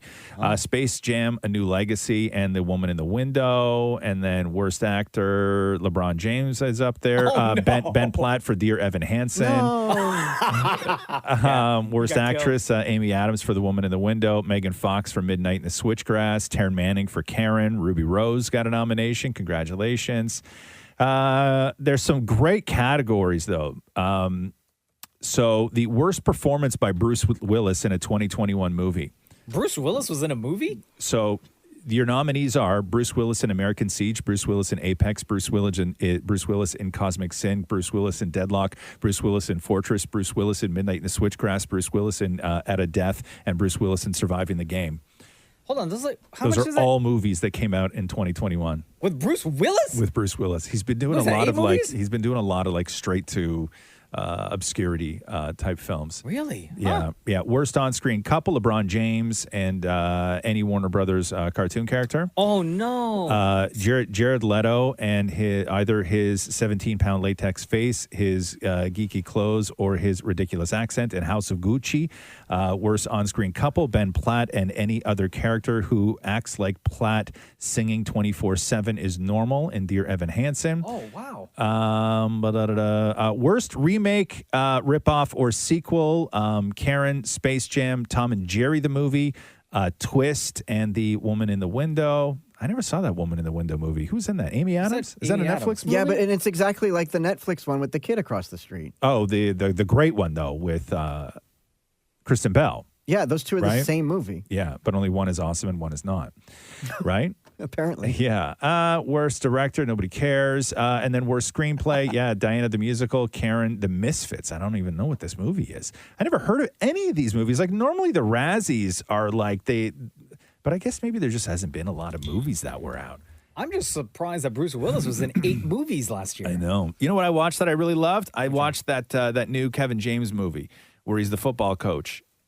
And he goes back to his high school or something? On Netflix. Yeah. Was it I like his that movie. dad was a football coach or something? Is that the one? No. He's an NFL football coach that gets suspended. Oh. Yeah, and then he goes back to, and he finally sees his son because he's like the dad who's never around and all that Yeah. stuff. Yeah. Shem, you liked it? Yeah, it's called Home Team. Yeah, it's good, right? Oh, okay. Yeah, I really enjoyed it. Yeah, and then we started to watch. God, I love this movie. What's the movie where I think that you're confusing Home Team with the Will Ferrell movie that we watched last night, which is Will Ferrell and Robert Duvall, and Robert Duvall is a soccer coach, and Will Ferrell decides to coach a kid's soccer team and go against his dad. No, that's called Kicking and Screaming. Kicking and Screaming, Yeah. right? That movie's great. Did you ever see Kicking and Screaming? Is it old? Oh, yeah, it's kind of old, right? Oh, okay, yeah. okay. But Kicking and Screaming is great. But I'm trying to think of what's the worst movie I saw in a real long time. Diana the Musical. Yeah, Diana. Well, that's got a lot of Razzie nominations. I'm trying to think. 'Cause I saw House of Gucci. You hated it? No, I thought you were saying it for you. I can't judge House of Gucci You because told me not to watch it. I lasted 15 minutes. That's it. Yeah. That's long for you. lasted 15. Thank you. Thank you. It was Saturday night. The Roz and Mocha Show podcast. Last week we were talking about how I got in the car one day. Catherine used my car, my truck, and like I don't know what she does when she's in it. What do you mean? Like drives? I guess, okay, but there's a part of me that thinks that maybe she uses my vehicle as like some sort of getaway car in some scheme she's involved in because the state that it's in when it's returned to me. And she trashed it, didn't like break it, but I mean, she has a new car and then she drove mine and she was like, God, after driving like the new one, yours, it's like, it even shouldn't be illegal to drive that thing. And I'm like, Oh, okay, wow, thanks. thanks, That man. hurts, right? Yeah. So then, This is my hoopty. yeah. So I get in the car and like, I don't know how much of a rush she is in, but like I got in the car and it was the day before a snowstorm that she came home. Like it was ice, right? And so I get in the car the next morning and like the radio is on like full. The indicator is like blinking, making a sound inside. And she stopped the car without turning the windshield wipers off. So the windshield wipers were frozen to the windshield. And then I had to scrape around them. It was just a huge pain in the ass. So anyway, so she heard me. And then, so she uses the car the other night again. And then I'm like, Wait, last she's trying to night, preserve sorry. her brand new car? No, but we street park, and then sometimes if she's too blocked in or whatever, Oh, okay, you got a great gotcha. spot. You know, you just take mine, right? Like you don't have street parking. You don't know what that's like, right? It's awful. Like if you have something to do, but you have a really good spot outside, you start like talking yourself out of the importance of doing that thing that you have to Right. do. How And then, much do I want to sacrifice right now? yeah, if I go out and get this thing that I really don't need, is it worth having to park 2 blocks away? Right. Right. And then the answer is always no. So you don't go out or you just take mine if I'm in the driveway. So she takes the car last night and then I get in today and like I look in the passenger seat and there's just a giant beach ball. Yeah, fun day. Inflated. Yeah. In the passenger seat. Yeah. Right? Like huge. And like I don't know. I don't know what could have possibly have happened that she forgot a beach ball in the car, right? And so did you ask? Well, I guess so you I can't. messaged her. Because I knew she was up when I messaged her, and she was like, "Oh, you got it," and I was like, You got it? Yeah, and I was like, "Yeah," and she goes, "Yeah, I left that for you," and I'm like, "For what?" And she's like, "Because it's funny." Hilarious. Yeah. She's like, because you always talk about how I mess around with your car. So I thought I'd put a beach ball on the passenger seat. And I'm like, we don't have beach balls. I'm like, where did the beach ball come from? She bought the beach ball. So she took my car, went somewhere, bought a beach ball, Dollarama. sat in the driver's seat, blew it up, left it in the passenger seat, took the keys out, closed the door, locked it up. And probably as she's walking into the house, like laughing hysterically. Laughing her ass off. Because she knows. She's like, man, when he gets in the car tomorrow, he sits down in that truck and he turns to his right and he sees that beach ball, he is going to die. Yeah, beach ball, right? Hilarious. So now I have a beach ball in the car. And beach ball's not like a balloon, like where you can just like poke it, right? Like you feel bad poking a beach ball because I beach ball know. costs a little bit of money. Yeah. Right? And also, they just like bring joy. You look at it and you're like happy, right? Yeah. So I don't have time this morning when I'm coming into work to deflate a beach ball. So now I live with a beach ball in the car. Put the seatbelt on. It kept scaring me. It kept rolling around. I was at a stoplight and I forgot the beach ball was there. And I rolled in a little too hot and it rolled off the seat and hit the dashboard. And I jumped. Yeah. Catherine right now. Right? Hilarious. Hilarious. The Roz and Mocha Show podcast. I don't know if you saw Nick Cannon's post yesterday on IG, but no, I don't. I think it was like 2 weeks ago when there was a picture that surfaced of gender reveal for Nick Cannon's 8th baby now. Yep. Right? So as an early, I guess, Valentine's Day gift, somebody, I'll tell you who in a second, because at the time it was anonymous. Oh, okay. And then we didn't find out until last night who it was sent from. And you can Right. probably guess. But somebody sent Nick Cannon a vending machine. And inside the vending machine, every single item in the vending machine were Magnum condoms. Not enough. It's like 25 slots. Not bro. enough. And each one, Not it's like enough. stacked like No. back to back to back to back to back to back. Not enough. Okay? Not enough. And Nick said, looks like somebody just sent me an early Valentine's Day gift. Vending machine full of Magnums. And he's standing beside the vending machine, right? So then last night, Kevin Hart posted the exact same picture on IG with this caption. I see you got my gift, Nick Cannon. Gotcha. Now you don't have an excuse because the condoms are free. Hashtag prank wars.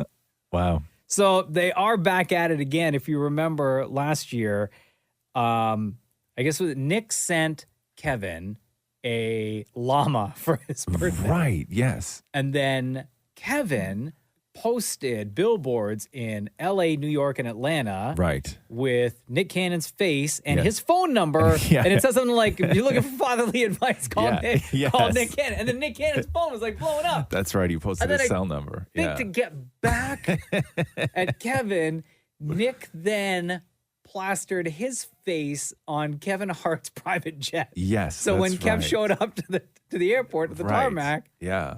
all he saw was Nick Cannon's face on his private jet. Yeah. I wonder how much of these pranks that these guys actually are involved in and how much just like their people sort of orchestrate everything. Oh, You know what I'm I mean? sure Like- it's somebody like from the crew. It was like, yo, you know, it'd be hilarious. No, I don't mean that kind of people. I mean like strategic people, like like people in their lives who are like who know what is going to work and stuff. I'm not talking the jabroni posse, Right. You know, I wonder that. But it's listen, it's real funny. But also with Nick Cannon, like, just get a vasectomy, dude.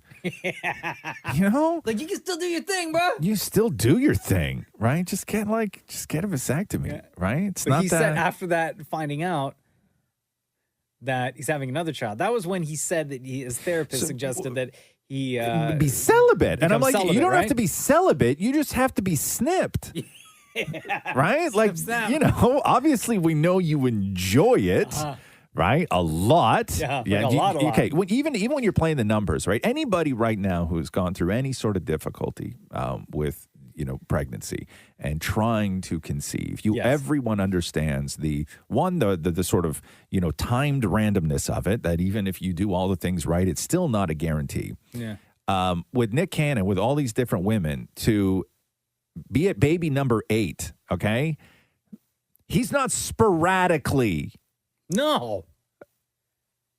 Not at all. attempting, No, okay? no. He is like a pro. Yes. So He's in the major leagues. he's in the majors, okay? Like his average is way above. Yeah. Way above. He's the King James of that game. He really is. But for God's sakes, just get a vasectomy. The worst part is when they clip your stuff to your T-shirt. That was the most embarrassing part for me. They what? They clip your stuff to your T-shirt. What do you mean? Okay, so for vasectomy, they have to do stuff underneath, right? Yes. Okay, so the stuff on top. Okay, so if you look at everything, and then you Yeah. think that there's an above, which is like Yes. okay, and then Above. and then under, Which is under, Okay, yes. so there's things when they're going under. There's things that are sort of stacked there, right? Right. There's the under, and then there's the thing on top Yes. of the under. So when I was there, he took the thing on the top, Yes. wrapped an elastic around it loosely, right, like a yeah. hair elastic kind of thing, and then wasn't a hair and then elastic, you know what? When you go to Staples and you get those things that you like the black clamp that you can put on a big stack of paper. A paper clip? Like, yeah. Right, Okay. where you open it and close it, and if you put it Yeah. on your finger, it sort of hurts. Yeah. So then he pulled the elastic up, and then put the elastic on the bottom of my T-shirt, and then clamped the elastic to my T-shirt, so everything was sort of lifted up. Well, he went down and did his business. Bro, and you were awake the whole time? I was awake the whole time. No, you weren't. Yeah. While it like tugged. Hold on. So no pants and a t-shirt? No pants and a T-shirt. He told me to keep the T-shirt on, and I thought that was weird at first, and then I realized is that he needed it because he neted to pin my stuff to it. He needed the assistance. Right? Yeah. Okay. The Roz and Mocha Show podcast. Gina, welcome to the Razzie Mocha Show. How are you? Good morning. I'm fine. And yourself? Good. Where do you listen to the Razzie Mocha Show from? Oh, in Timmins, Ontario. Nice. So let me read to you, Roz, what Gina sent in to us. Cool. Because this is for you. Oh, okay. Roz, I love you on the radio. Oh. I want you to know the reason. Oh. That ass! What? I listen to you guys every single day. And Roz, your advice is so spot on. Thanks for putting a smile on my face every day with all that is going on in the world. Seriously, you're the best. And your wife, Catherine, for putting up with you, LOL. Wow. Okay. I guess nobody can ever just say something nice, huh? Like it's always gotta come with like a thing at the end of it, right? Damn, Gina. So, Roz's ass, huh? Well, did you listen to Friday's show? What did I say? I don't know. Were we talking about my ass? Well, no, the girl was saying that she loved you because you asked that question at the end of the conversation. Yeah. And she said, but she didn't want to say why. Okay. And so you said, well, if that's the case, then it's probably, now I'm curious because it's probably something wrong or something negative. Right. And you said, well, the only thing you could say is that it's you love my ass type of thing. Right, that ass. So I started to laugh out loud at work. And everybody's wondering why I'm laughing. And I'm thinking, you know what? You guys are so cool. I appreciate you guys so much. Like I said, in this day and age with everything that's going on, it's good to get some smiles out there. You mean the world to us. Thank you, Gina. You really do. Are you new to the Razzie Mocha Show? This year. I've been listening to you guys for about a year. Just wanted you to know, Roz, that we love you. You're not always getting the short end of the stick is all. Oh, wow. You know what? Like, just say you love me. You know what I mean? Like just one person. But then it always comes with, even though you're sorry you get beat up so much and sorry you all the people are calling you old and all this stuff. Like just every now and then it would just be nice to just have somebody say you love me. Dare I ask, Gina, between Razzie Mocha, who's your favorite? Do you have to ask? It's Roz.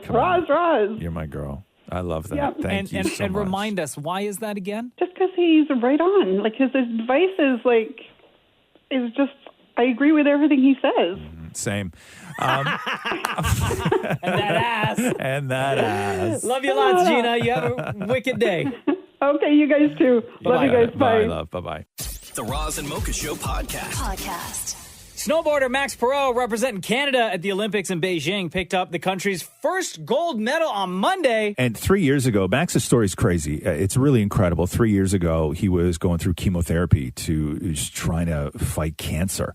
And there he is, the other day, gold medal winner, Canada's first gold. Max has put together a documentary as well, documenting his cancer journey. It's called Max, Life as a Gold Medal. You can watch the film and donate to the Leukemia and Lymphoma Society of Canada. All of that can happen at maxparrot.com.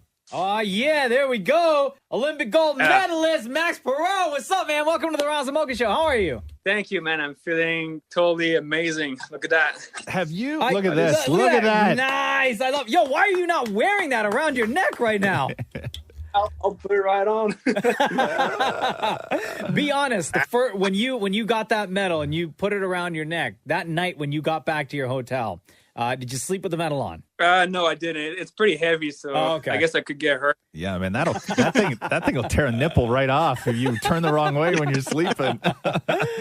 This is one of there's been a lot of sweet golds just as a fan, when we're watching the Olympics, but this has to be one of the sweetest podiums that I've ever seen. Your story is so incredible, man. And at what point did you know that this was a lock for you, that you had fully come back from the hell that you had gone through and you were you again? It kind of took a while. I got diagnosed with cancer into 2018 December, then went through 6 months of chemotherapy. And, going through such a big challenge, even though you beat it 6 months after, it kind of changes you over time. And I would say it got me changed over a couple months after. And even today, I still kind of learn lessons about it. And I have a different life perspective about it now. At what point during that journey did you decide and you were determined that you're going to get back on that snowboard and you were going to start doing your thing and you were going to start competing again? I mean, for me, you know, I never gave cancer a chance. It was never an option not to go back on my snowboard one day. But of course, you know, I was trying to be like really mentally strong over those 6 months. But of course, like it's impossible to stay at the top the whole time. And I had many down days and many times that I just got scared and didn't know what was going to happen. And mostly like, especially during it, like just before the end, I was just trying to basically survive and make it to the next day. The mental aspect of sport and competitive humans has been such at the forefront for the last couple of years, like more than I have ever remembered. You having the relationship with your body that you've had your whole life, and then going through what you went through with chemotherapy. You can fix the body, you know how to train, but have you ever had to sort of get your head right in the way that you had to for this? Like your body, you know, your body's your body, but getting in the right headspace is what we've seen over the last couple of years to be, you know, as important or even more important than what's going on below the shoulders. Yeah, 100%. To get back to the gym, you get back your muscles, your cardio, energy comes back over time. But headspace, you know, going through chemotherapy definitely made me a lot more stronger mentally, which went into my snowboarding career afterwards. Also, you know, by competing, I'm much mentally stronger than before. But it doesn't come overnight. It's really with time and with lessons, and that's really how you get stronger. Max Parrot on the Razzie Mocha Show, Olympic gold medalist. What else do you have planned for the rest of your time there in Beijing? What are you looking forward to? What's on the schedule for the next couple of days? On the schedule for the day are some beers, for sure. We're celebrating. I got to focus on big air because, yes, in a couple of days I got practice for big air. So I'll need to focus on that. And hopefully I can snag another gold medal over there. That'd be really insane. And Valentine's Day is on what, Monday? Yeah. Do you even get to see your girlfriend or no? You have to postpone Valentine's Day. You got... Yeah, I got to postpone it. I'll do Valentine's Day via FaceTime Monday. Oh. No choice. What do you want him to do? Skip out? No, I'm just saying. Listen, they're like, you know. The man is focused right now. He can celebrate Valentine's Day when he gets back. Max Parrot, the entire country is behind you. The Razzie Mocha Show is behind you. Thank you very much for taking time out of your day to join us on the Razzie Mocha Show. Go Canada, go! Thank you. You. Thanks, you brother. take care, brother. The Razzie Mocha Show podcast. It's that time. Mocha. Yes, sir. Are you ready? Of course, brother. Let's do the news. The Razzie Mocha Show podcast. News break. Okay, so let's talk about Leslie Jones and her Olympic commentary and the controversy surrounding it.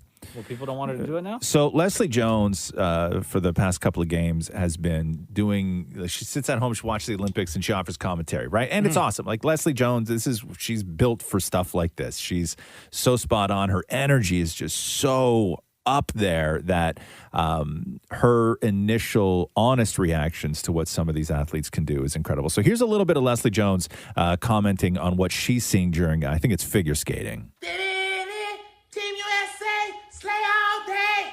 Let's go, Nathan. Let's go, Nathan. Yeah, I don't think I could ever. See, I feel like this skating thing would be much like swimming. Like, see, me, I can swim my ass off with the floaty. Like, it's almost like I'm so light, like I'm floating on the water. You take the floaty away, I'm drowning. I'm just sinking like a fucking rock. Okay, so, but you can hear the Olympics in the background, and I don't know whether this was like a copyright issue, but I mean, she does work for NBC. NBC has the rights to the games, everything else. So then Leslie goes on social media and writes this: Leslie Jones does not stay anywhere I'm not welcome. So she writes that and then says this. I do this because I really enjoy watching the Olympics. I really love you guys' reaction. I love that you guys enjoy. When I first started doing this in Rio, I did this because people were telling me that no one watches the Olympics. And I was like, are you crazy? These are athletes. This is like everybody coming together no matter what's going on and competing in the games. So for us as a country not supporting them, I thought that was just absolutely stupid. But what happens in stuff like this, you guys, is that people think that it's so easy to do, and they think that they can do it better, or they think they can be funnier or whatever. And you need to understand that when I'm doing this, my spirit is totally in it. I feel it. I love these people. I do this with real passion. So she then wrote, I'm tired of fighting the folks who don't want me to do this. They block my videos. And they get folks who think they can do it like me, and I'm tired of fighting them. I love these athletes, and they love me doing it. And I know y'all love it, but now it's just gotten too hard. So she was about to walk away from doing her Olympic commentary because they were pulling her videos. NBC then issues a statement, and they say that they're happy to welcome her back. She says she's free to do her social media posts as she has done in the past. This is from an NBC Sports spokesperson. They say she's a super fan of the Olympics, and we are super fans of hers. And then they end it by saying that the issue has been resolved. So I don't know what the issue was. Maybe it is. You're right. You I think it's a rights thing. The audio in the background got picked up, and like the bots in the background. Yeah. What was the issue, Maury? She was filming her television. Yeah, so it's Yes, a rights thing. Yeah, because we posted one of her TikToks and we got it knocked off. You can't film the TV. Yeah, so it's a rights thing, but I guess they've given Leslie Jones special permission to run that stuff. So anyway, there you go. The Roz and Mocha Show podcast. Jennifer Aniston and Adam Sandler both on social media posting a picture of the two of them together in Hawaii with Jen Aniston saying, I believe it was back to work with my buddy. This shooting Murder Mystery 2. Yes. That first one was so amazing. So good. If you haven't watched that, oh man, Murder Mystery on Netflix. Yeah. The Roz and Mocha Show podcast. And the Ford government here in Ontario is looking at eliminating the license plate sticker. Yes. So they say it's a move that would save drivers $120 a year. And it's the first new bill presented with the legislature when that returns February 21st. The annual renewal process will remain, but drivers would not incur charges. Or I should say that the... So just got to go online like once a year? I guess you have to renew your license, Because the police could easily enter your license in their computer in the car and see that it's renewed. You don't have to have a sticker. Well, no, what this is now is that you don't have to pay for it. Oh, like free. They're getting rid of, when they say they're getting rid of the sticker, it means they're getting rid of the cost of the sticker. So you will still have to go online and renew your license. You just won't have to put a sticker. Will they up still in the be able corner. to not let you renew if you have parking tickets? All of that will be the same. You're still going to have to pay that. They're not wiping all debt. That's not, that was no, doesn't work that way. That was no part of this story But here's at all. the thing, though. Everyone, just keep in mind, okay? Yeah. Even though they're saying, okay, guess what, y'all? You won't have to pay. We got you. Yeah. We're the government for the people. We got your back. Well, guess what? They're going to be losing like $1 billion, I think I read, right? They're going to have to recoup that money somehow, some way, and they're going to find a way to stick it to us. Well, they made it up, though. They made up a lot of money by going paperless, right? That was a big part of this, is that when they decided to go paperless with everything, they wound up saving a ton of money on postage, right? Which is a crazy amount. So, it may just be a push. Who knows? But I don't know. At some point, like next year, they're going to be like, yo, we taxing you on this. I don't know. Maybe you're right. Maybe you're right. I mean, I don't trust it. I hear you. Like, I'm happy, but I'm skeptical. Fair enough. I'll tell you who's not going to be happy is the guy at Maury's dealership, who Maury pays every year to put the new sticker on for him. Oh, and this time I'm doing that, and they're going to buff out a dent in the bumper. Buff it out. You know what I mean? Like Maury just watched too much movie. Can you just buff that out? Yeah, no problem. We'll just buff it out. It's a hole that's rusted. You know what I mean? They said you just need a hairdryer. Yeah, can we just buff that out, right? Buff it out. A couple stitches, no big deal. Please. It's like there's a hole in your car. There's nothing to buff. What are they going to do? Like fill it in with butter? Like smooth it out? Bro, man, you know nothing. The Roz and Mocha Show podcast. Hello, Roz and Mocha. Hello. So you guys are talking about the price of $120 for a sticker going away every year. Yeah. They're now bringing the safety program here. So which is what? So it's basically the exact same thing. It's going to be like $120, and you have to get a safety inspection for your car. How often? So the emission, I believe it's every 2 years. So similar to a sticker. Right. And the reasoning is I actually used to work for the company that used to do the Ontario Drive Clean program. Right. And I heard through the grapevine that people that work there, they just got the contract for the Ontario government for the safety inspection program. Let me talk to you about this racket real quick, right? So Catherine had an older car, right? Mm-hmm. We got a new one. So we were like, hey, let's give the old car to my mom and her husband, right? Sure, very nice. So they can have a car, no big deal, right? Yep. Just transfer it over, no problem. You know that in order to transfer a car like to a family member, you have to pay $25. No, you have to pay $25, but you have to get it safetied, right? What? Yeah, you have to get it. You have to get it safetied, and not only do you have to get it safetied, like we're not talking like the big things here. We had a small crack in the windshield. Mm-hmm. We had to get the windshield replaced before I could give my mother our old car. Really? Because they wouldn't safety it. How much does that cost? It's a lot of money to give my mother a car. We had to get a new windshield for a small crack because they wouldn't safety it. That's what I'm saying, man. They're gonna find some way What a to racket. get that money back from us Yeah. and call it something else. Yeah. Oh, yeah. As soon as you said it, I was like, yeah, I just got word like yesterday from a friend of mine that works there, and they basically said, yeah, we just got the contract for the safety inspection program. And we used to do the program in Boston or in Massachusetts, in California. California has it right now, and it's insane. You should see it. When you talk about the crack in the windshield, this is like, oh, you have rust on your door. And you're like, what do you mean I have rust on my door? Oh, well, that has to be repaired. And it's like, well, that has nothing to do with safety. And they're like, oh, well, there's rust on the frame. It's like, okay, well, the car is eventually, there's going to be rust on it. It's just a matter of if the car is functional, if there's any drivability issues, that should be the problem. But it's not. In California and in Massachusetts, you should see like how crazy it is. You think people are vicious here, it's even more vicious there. Damn. Well, I'm not looking forward to it. Yeah.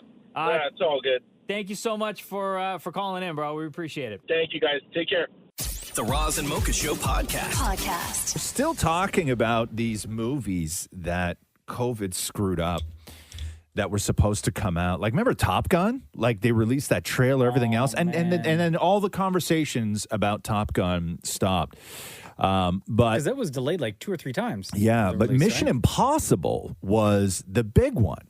Mission Impossible 7. You know, I completely forgot about that. Exactly. And Mission Impossible 7, like they had to change countries they were shooting in because of COVID. Is that the one where Tom Cruise yelled at everybody? Yes, where he yelled. Remember that clip where Tom Cruise yelled at everybody on set because he saw somebody not wearing a mask or not wearing a mask right. Yeah. That was at the very, very beginning of COVID protocols. Yeah, he was saying like Hollywood's depending on us. Yes.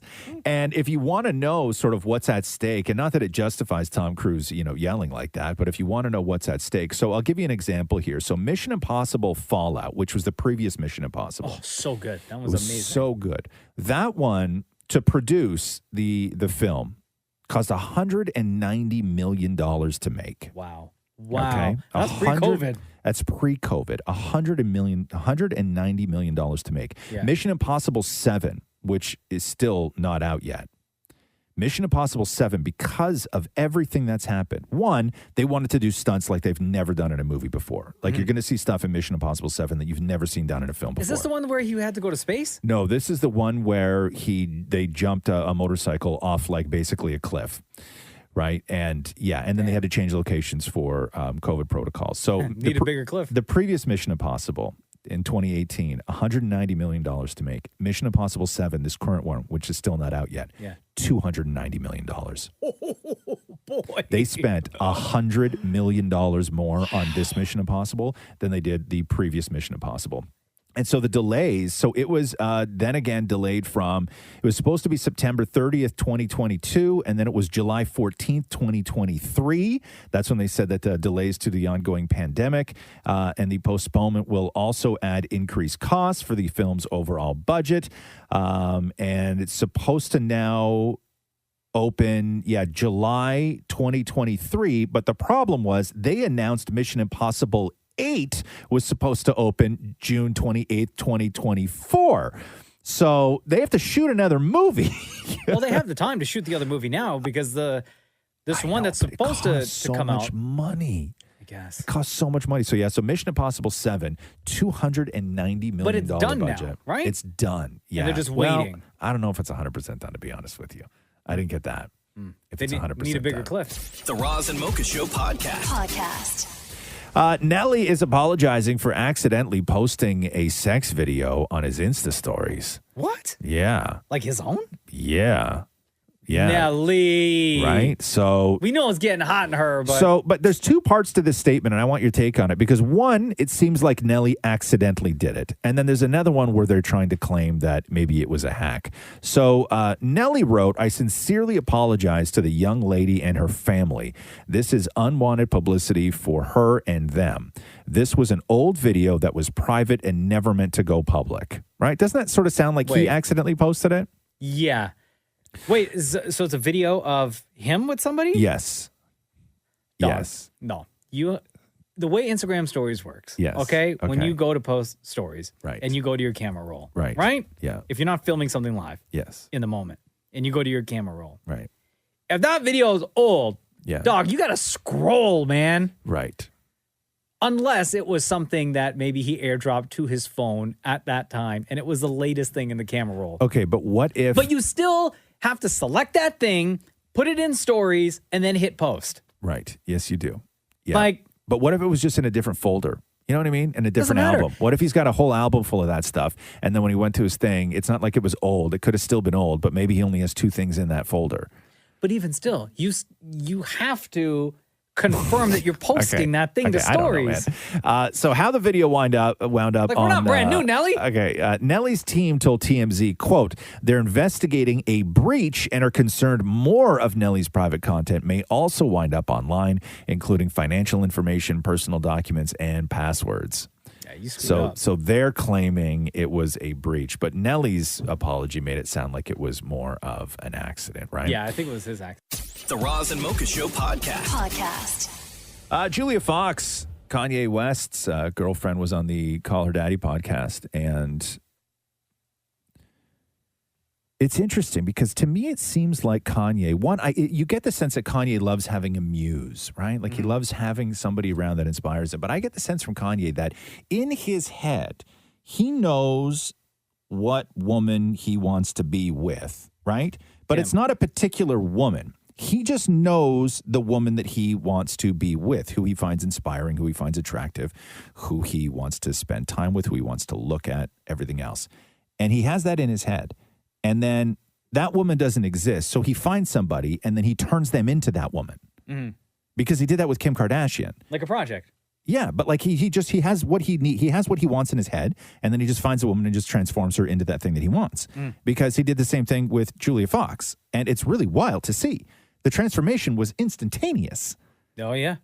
As soon as the introduction happened. Yes. And It's like, so, wait a minute, this looks familiar. I know a lot of love bombing going on and stuff like that. So this is Julia Fox on whether they have what they consider themselves to be in this relationship. Rumor has it you're dating someone new. Have you guys put a label on it? I mean, I call him my boyfriend and he Okay, Oh, calls cute. me his girlfriend. Cute. Yeah. But there was never ever like an official conversation. Cute. No. Don't you love when that just happens all of a sudden Yeah. one day you're like, I think you're my boyfriend. Yeah, yeah. And It just happened and it felt very just very organic and like not even like crazy or anything, just very natural. Do you remember the first thing he said to you? Ever in life? Yeah. Sup, it's yay. I think it was like something like that. Yeah. Yeah. He like got my Of number course. through a mutual friend. What was your first impression of him? Super magnetic, like very attractive, like not I don't even mean it like he's attractive physically, but I mean also just like like the vibe is very like attractive. Right. You know what I mean? Like at least for me, like I felt like I wanted to gravitate toward it. You know what I mean? Like it was very like when that happens, like Oh my God. sparks. You're like, that person has An something. aura. Yes. They just glow. They radiate an energy. And he definitely has a very, very special, unique, like one of a kind energy. Sup, it's yay. Sup, it's yay. Oh my God, I'm so in love. Look at Deepa. You're shaking your head in there. What's the matter? You don't like this? You think No, it's- I don't understand how just based on sup it's yay you fall in love with a person based off of that. Like there's something else going Listen, on here. sparks fly. And then, so of course, because Kanye has that thing in his head where he knows what woman he wants to be with, so he creates her out of other women. This is Julia Fox on being compared to Kim. What do you say to people who claim this is not a real relationship? I mean, time will tell. You'll see. You'll Yeah. just see. Yeah. The tabloids and social media are always comparing women. I know. And you keep So getting sad. compared to his ex. Why do you think they're doing that? Well, we've worn some of like the similar looks. Right. Which I knew at the time of wearing them. I knew that Kim had worn it previously, but I thought it was cool that she had worn it. Right. And she's iconic. Yeah. Like it wasn't even a thing. But it is unfortunate because women are always just being pitted against each other. And obviously, like, you know, there's 10 years of history that they have prior. And like, I'm not going to, you know, I don't want to ever like step out of line and like speak on something that like I have no place speaking on. Like when someone was like, oh, they're both wearing Balenciaga. I'm like, wait, we Yeah. can't all wear that now? Well, if anything, I feel like the conversation should be like, wow, it's amazing to see how heavily influenced Kim was by Kanye. Yeah. Ooh. You know what I great mean? point. If anything, I feel like that's Ooh. kind of what that shows. But Ooh. obviously people want to run with the more like nastier like narrative. Sup, it's yay. No, I don't think. Yeah, and I mean, I know. Listen, she's absolutely right that people, you know, compare women and pit them against each other and everything else. But I think that with this, it's such a unique situation because you just saw. Like, we remember when Kanye showed up at Kim's place and threw out all her clothes and gave her all new stuff to wear. And then with Julia Fox, they documented the day that he brought racks of clothes to a hotel room and told her, basically, this is what you wear now. Like, you can compare the women and in the right ways or the wrong ways, but this is Kanye. This is what Kanye does. Like, this is a story of how he creates a whole new person out of the women that he's dating. Probably sitting there like, yo, but I have like my favorite Old Navy hoodie. No way.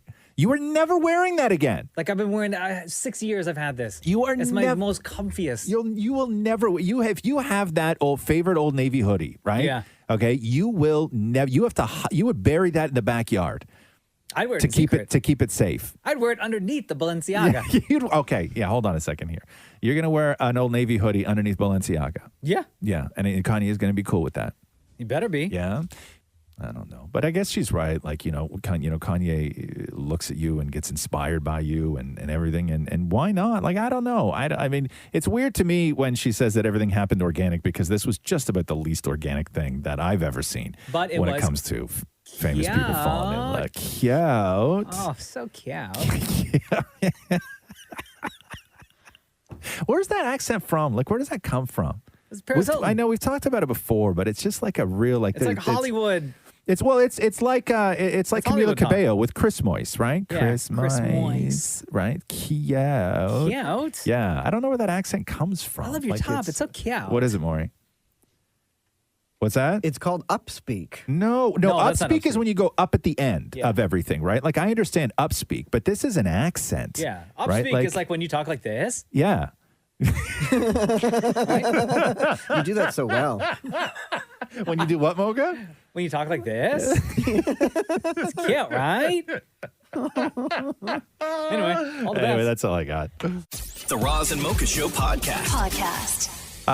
The Brit Awards last night. Let's start with Adele. Adele, of course, not doing her Vegas residency. So Flying everywhere else, though. Although it was nice to see Adele at the Brit Awards, it's very not so much for a lot of people who bought tickets to Adele's shows in Vegas. But here she is, Adele doing I Drink Wine at the Brit Awards. Less traveled is the road best left behind. Whoa, I hope I learn to get over myself. Beautiful song.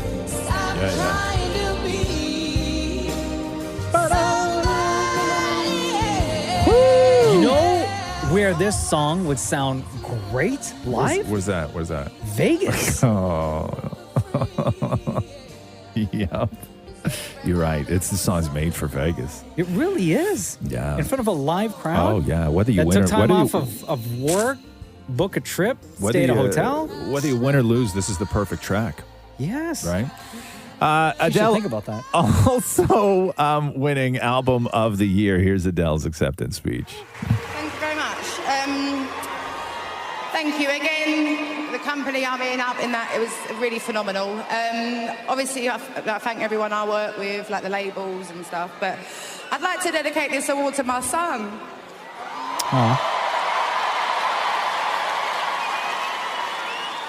And to Simon, to his dad. This album was all of our journey, not just mine.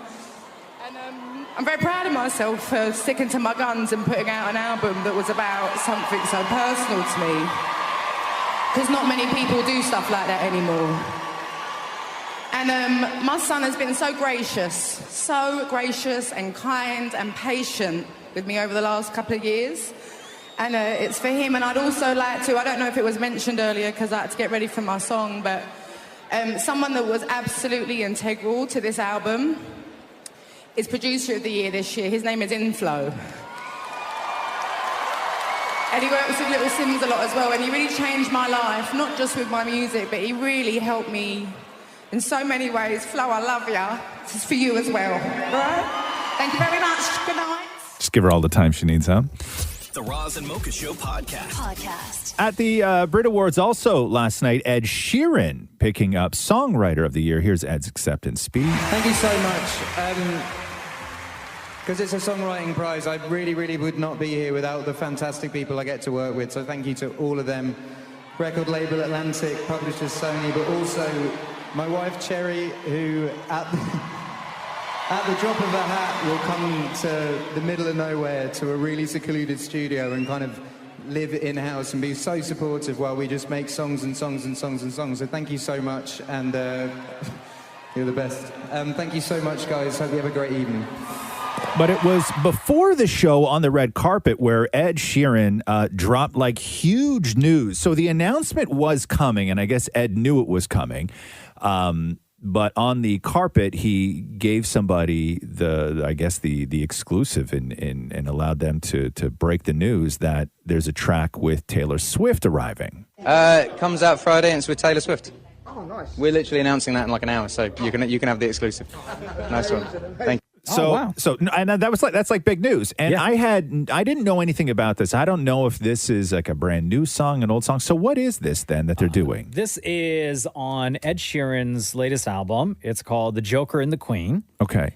This is what the song sounds like on the album. Brought us together, and I know you could fall for 1,000 kings and hearts. It's a beautiful song. Yeah, sure. It would give you a diamond. So then Ed Sheeran, now that we know that song exists, Ed Sheeran and Taylor Swift, The Joker and the Queen, Ed Sheeran then releases a little sample of what their duet sounds like. And it sounds like this. I know you think that what makes a king is gold, a palace and diamond rings. When I fall, It sounds like some other old like 80s duet that I can't put my finger on. I don't know. It really sounds- does. It just sounds like a typical down-tempo Ed Sheeran and or Taylor Swift song, which makes it make sense that the two of them would join each other on that track. For me, I like all the up-tempo stuff that each of them do, and they do it really, really well. Yeah. And I would have loved to have heard Ed Sheeran and Taylor Swift on like a fun, upbeat song. Roz, are you thinking Beauty and the Beast? No, it's not. I thought it might be Like at Peebo first. Bryson? No, I thought it was at first, but it's not. It just reminds me of there's another song that reminds me of. But I'm sort of with you in I would have loved to have it had it been a brand new track. And maybe I'm asking too much. They're very busy people, right? But I think that just something fun from the two of them because they can have fun. But I don't mind. Like I'm all for a heartbreak track, right? Like don't get me wrong, because Ed Sheeran can write heartbreak and Taylor can write heartbreak. I just don't think this song is it. Like I think it's just very to me it's almost dentist office. Does that make sense? Right? Yeah. Like it's almost dentist office. You think that what makes a king is gold, a palace and Oh yeah, I'd fall asleep right away. This going to be the next big wedding first dance song? I don't think so. Like I don't think there's enough to it. And I'm not hating on either of them. Don't come after me, okay? Absolutely. At Roz Weston, by the way, on Twitter. No. Listen, we're allowed to have dreams, right? Don't dash my dreams. I just wish it was something a little different, like a little bit different, maybe. I don't know. But Taylor Swift doesn't do those upbeat songs much anymore. I know, but she could though. But even Taylor's stuff, I don't know. I think the two of them together are brilliant. I think it's a weak track. There, I've said it. At Roz Weston. Shut up, all of you. On Instagram, Twitter, Shut up. No. and TikTok. No. Yeah. I'm not. And Facebook. I'm not on Twitter anymore. No, you are. No, I'm not. Yeah. Nope, That's not. still verified everything. Give me a second. Big blue check mark and everything. Okay, What's your LinkedIn? Also, if somebody could please just tell me how to shut all that down, because I don't know how. The Roz and Mocha Show podcast. Obi-Wan Kenobi. Oh, yeah. Oh, my God. I'm so excited for this show. Loved Mandalorian. Sort of okay with Boba Fett. Like, I haven't watched the season finale of Boba Fett yet. But I hated every episode up until episode 5. Yeah. Episode 5 turned around for me for obvious reasons. Not going to give any spoilers. Baby but for Yoda. obvious reasons, episode 5 and 6 brought me back to the show. Yeah.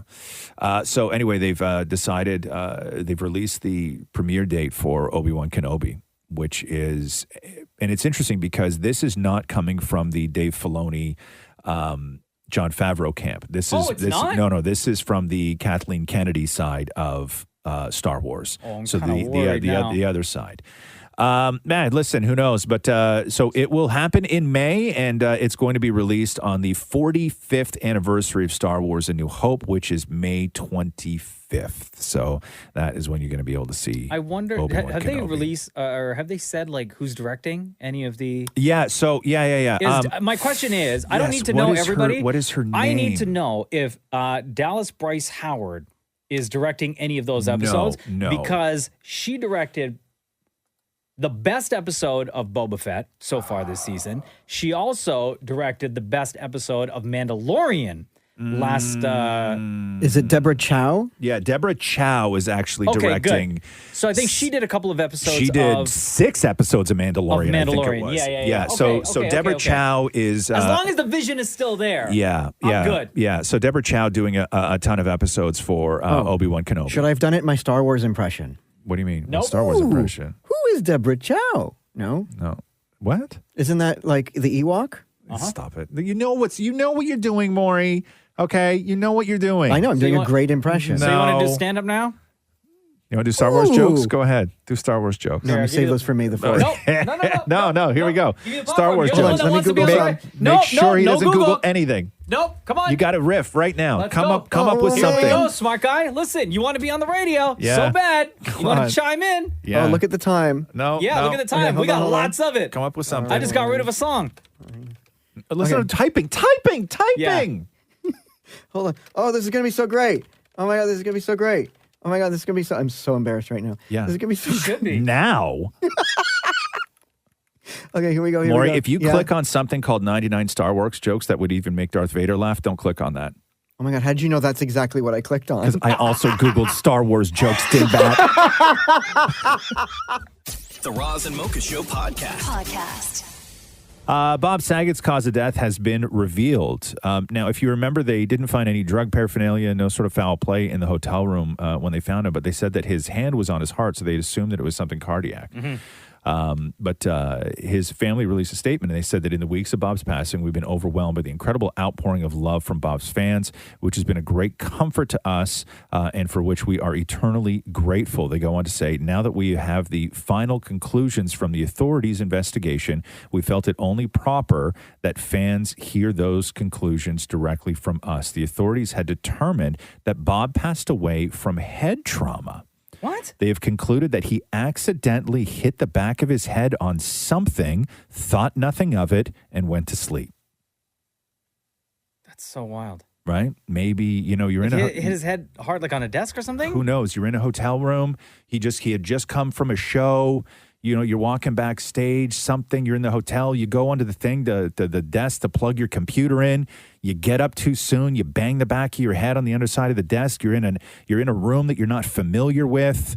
You go to lay down. Who knows? You go to lay and then you just, ow, damn it, you bonk my head. You don't think anything of it. You don't think anything of it. It'll and then pass. and then you go to sleep, and they just wanted, then they reiterated at the end of it saying that no drugs or alcohol were involved whatsoever. Yeah. So it's not like he was doing any of those things and also bumped his head. They just wanted to make sure that everybody knew that there was no drugs or alcohol involved. Just a bash on the head. Oof, which is really, really tough, man.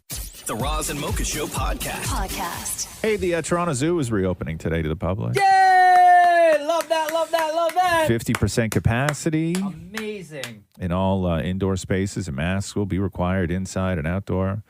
Hey, I got to say, they do it real good over at the zoo. In December, we went twice. Yeah. To the Toronto Zoo You did, before everything shut down. Yeah. And, oh, man, it's so nice there. Did you know? I guess they're starting they're putting Wi-Fi down there, too. You could use Tinder. The pandas could use Tinder finally, I guess, right? Well, they Isn't were that- lonely. There was a study that said the animals missed the people. Yeah, yeah. Remember when they had to show pandas dirty movies to arouse them? No, they Don't you didn't. remember that? Because pandas No. notoriously don't like mating, and there's like a seriously low amount of pandas in the world. But how would they know what they're watching? I don't know. I don't know. Yeah, that doesn't register in their Yeah, wasn't panda that the story? minds? Can you please look that up? Yes. And not you, Maury. Shem. I don't, But I have the no, internet I don't. open. I don't want you looking up anything like that. Just how to stimulate a panda. Shem, if you could find me that, if you could find your me that word story. combo is I don't would be trust you. completely No, off. no, you are And on going to a be work computer, way too? off on this. Yes. You'd be kicked out of this building in seconds. They haven't yet. The Roz and Mocha Show podcast. Is that truck convoy coming to Toronto? That's just got me worried. Okay, That's what I heard drove yesterday. up that street this morning, and it is completely blocked. I mean, I'll tell you what. Okay. Which street? On University. University? There are like more cops than I've ever seen. Well, if they do come here, I hope to God one of them is an Amazon truck because I'm still waiting on a package from January 5th.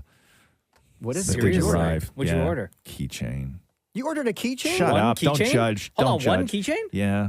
Two. Well, that's why it's Two. locked. It's Keychains. between What's, the seats. how 'Cause big is a keychain? I was going to take one of them apart to make one really cool keychain. So I bought two That is keychains. for somebody who is so busy and Yeah. jumps on the radio every single day and know. talks about how busy he is. Yeah. Your new project that's going to keep you so busy is taking two keychains to take them apart and create one keychain. Cool. What, Yeah. like, is it a Star Wars No, keychain? no, don't even What worry about keychain it. is Don't. it? That's What's so my special business. about That's it? my business. That's You my have to business. tell Are they, us now, though. are they? It's my business. Are they two of the same keychain that you're just looking Yeah. to make a bigger keychain? Yeah. Like same design, same Yeah. color, same size, Yeah. everything. Same Does shape. it light up? Yep. Anyway, Is the keychain for you? Yep, it's for me. Yep. Yeah, it was a project I had wanted to work on. For how long? How long have I wanted to work on this? Yeah. Months now. Have you been doing research? No. It's How just you have the idea in your mind. Yeah. What tools would you require? A couple of different pliers. How long do you think it's going to take, this project? Afternoon. A whole afternoon. Yeah, about that. Wow. Do they not just sell what you want to do? Nope. You are so busy. Yeah, I know. That's why I know. And now I don't know what to do with all my time because I can't make my keychain. I've never in my life with these truckers. I was trying to think the other day, has there ever been anything that you've seen in the news where, depending on what you read and where you're reading it from, you get two stories that are so completely different? I don't know the last time I saw something where there was an event going on where, depending on what you read and where you get your information from, that something is portrayed so wildly different depending on the source of information. It's crazy. I can't think of the last time this happened. Ever. Well, during Trump's presidency. Oh, true. No. Not even Right? close. You would get Not even close. very different views from different people. No. Different views is one thing, but two completely different versions of the same story is what we. And I mean, I'm not in Ottawa. I'm not down there. I wouldn't go there anyway. I don't like the smell of diesel. That's a lie. I love the smell of diesel. I just wouldn't go because I'm afraid. But you can find your keychain.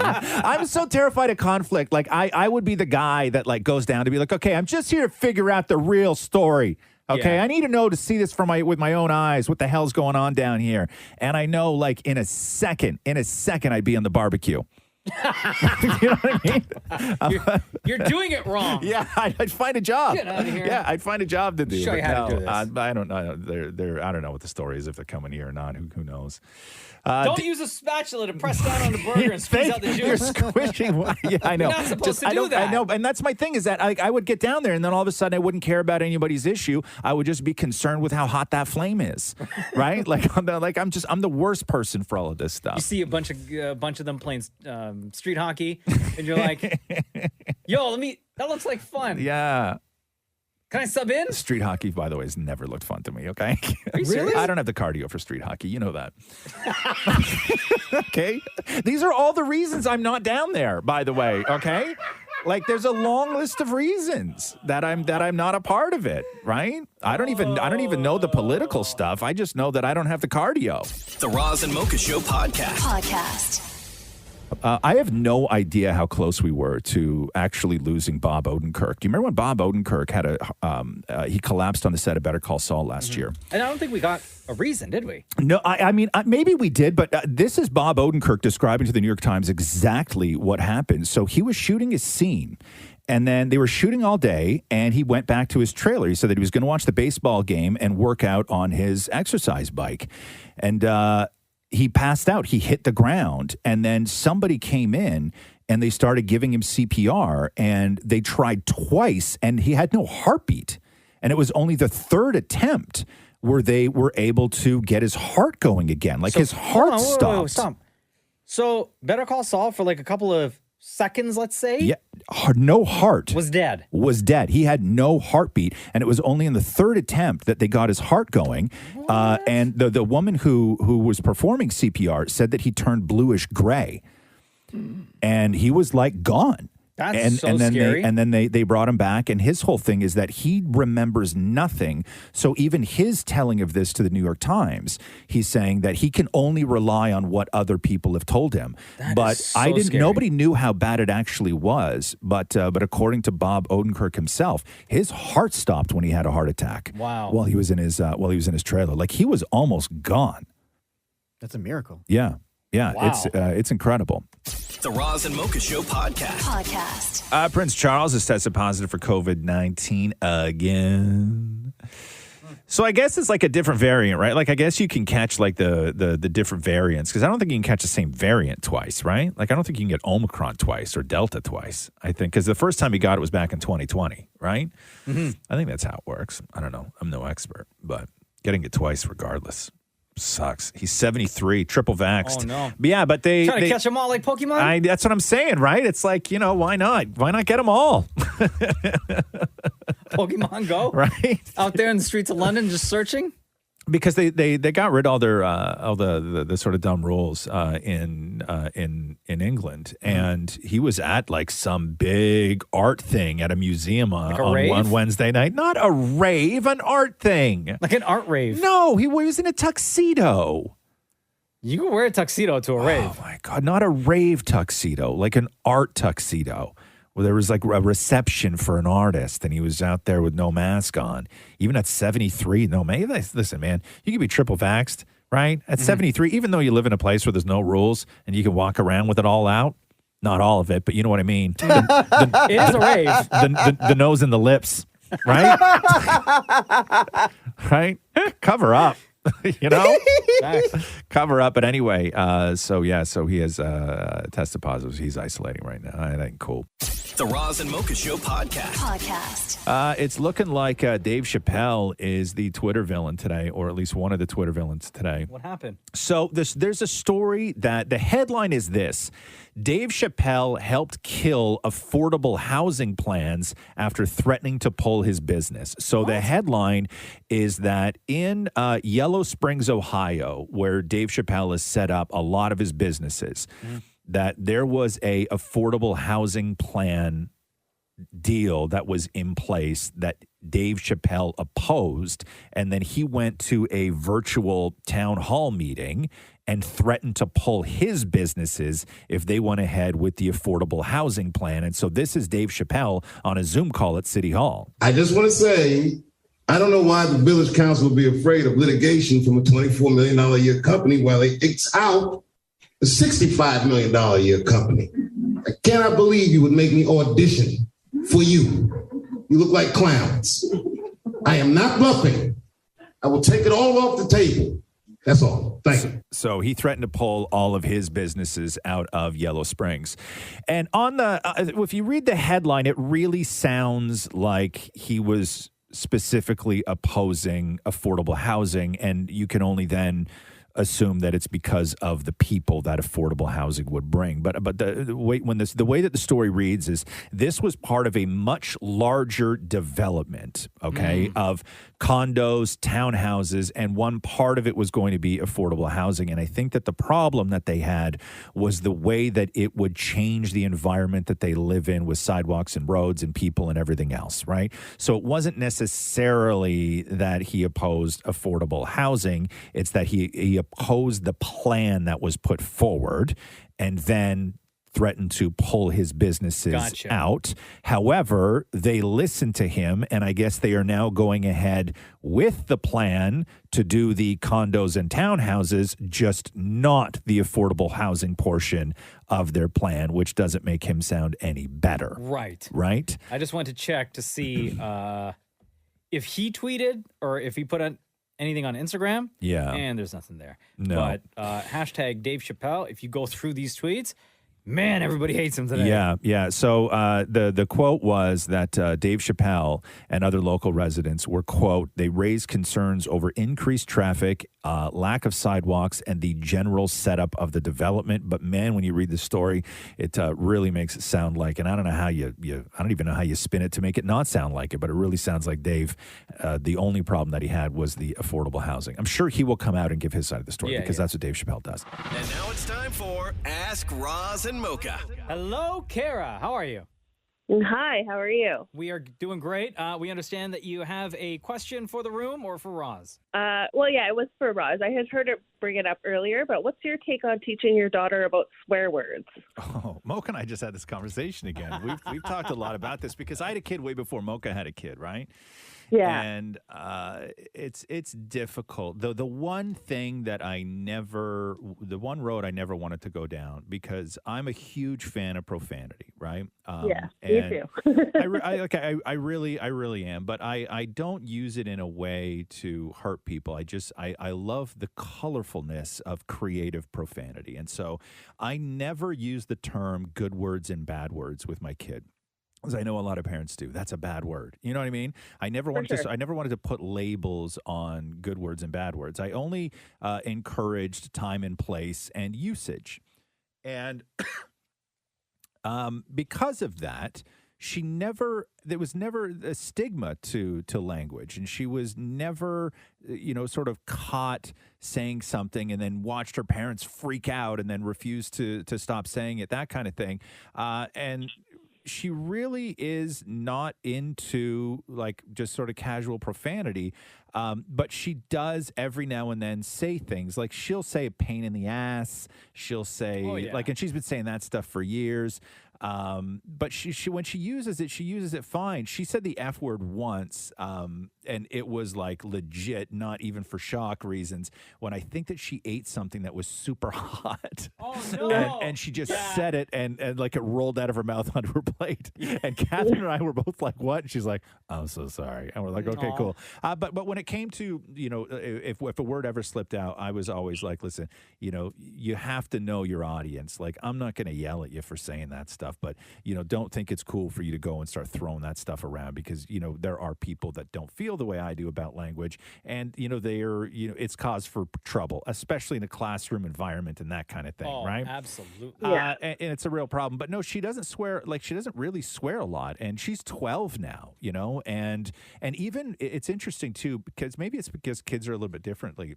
But there was one time where there was her group chat was opening, and I wasn't snooping. She had just shown there was something on her computer, whatever it was, and somebody was swearing, and another kid in that sort of group chat was like, "Man, don't swear so much." Even in text. Wow. Right? Yeah. They're just you don't have to be rude. Yeah. And so kids, I think are different. Man, when I was younger, I don't know about you, Mocha, but when I was younger, I would just my friends and I we would just go sit in somebody's basement.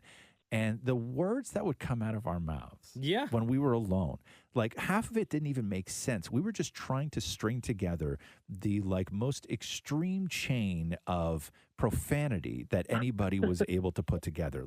We were so into swearing that it was something we did. It was hey, you want to come over and swear, right? It was we swore so much when I was 12. I don't know about you, Kara, but I first started swearing. I remember I started swearing when I was in second grade. Right. So how old are you then? You are 7 years old? Yeah. That's when I first started swearing. And I said all the words. Really? Yeah. And once I got introduced to it, I was like, yo, this is my jam. I love it. Yeah. Did your boy swear?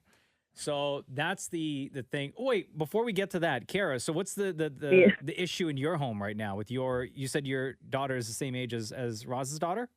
Well, my daughter actually turned 13 yesterday. Oh, nice. Happy but belated. I've noticed I kind of did it the same way. And when she was, I'm going to say she was 3 or 4, the B word had come around for whatever reason. Wow. And so, it's not used in my house because I really dislike that word in entirety, but it had come up.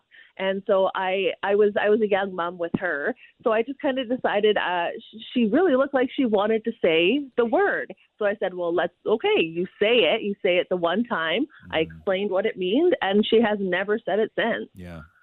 Yeah. The one challenge that we are having with language in our house is that Jen and I swear a lot. Yeah. And Cruz is now, he'll be 5 in April. Mm-hmm. And lately, well, this is the one that we've been kind of tackling.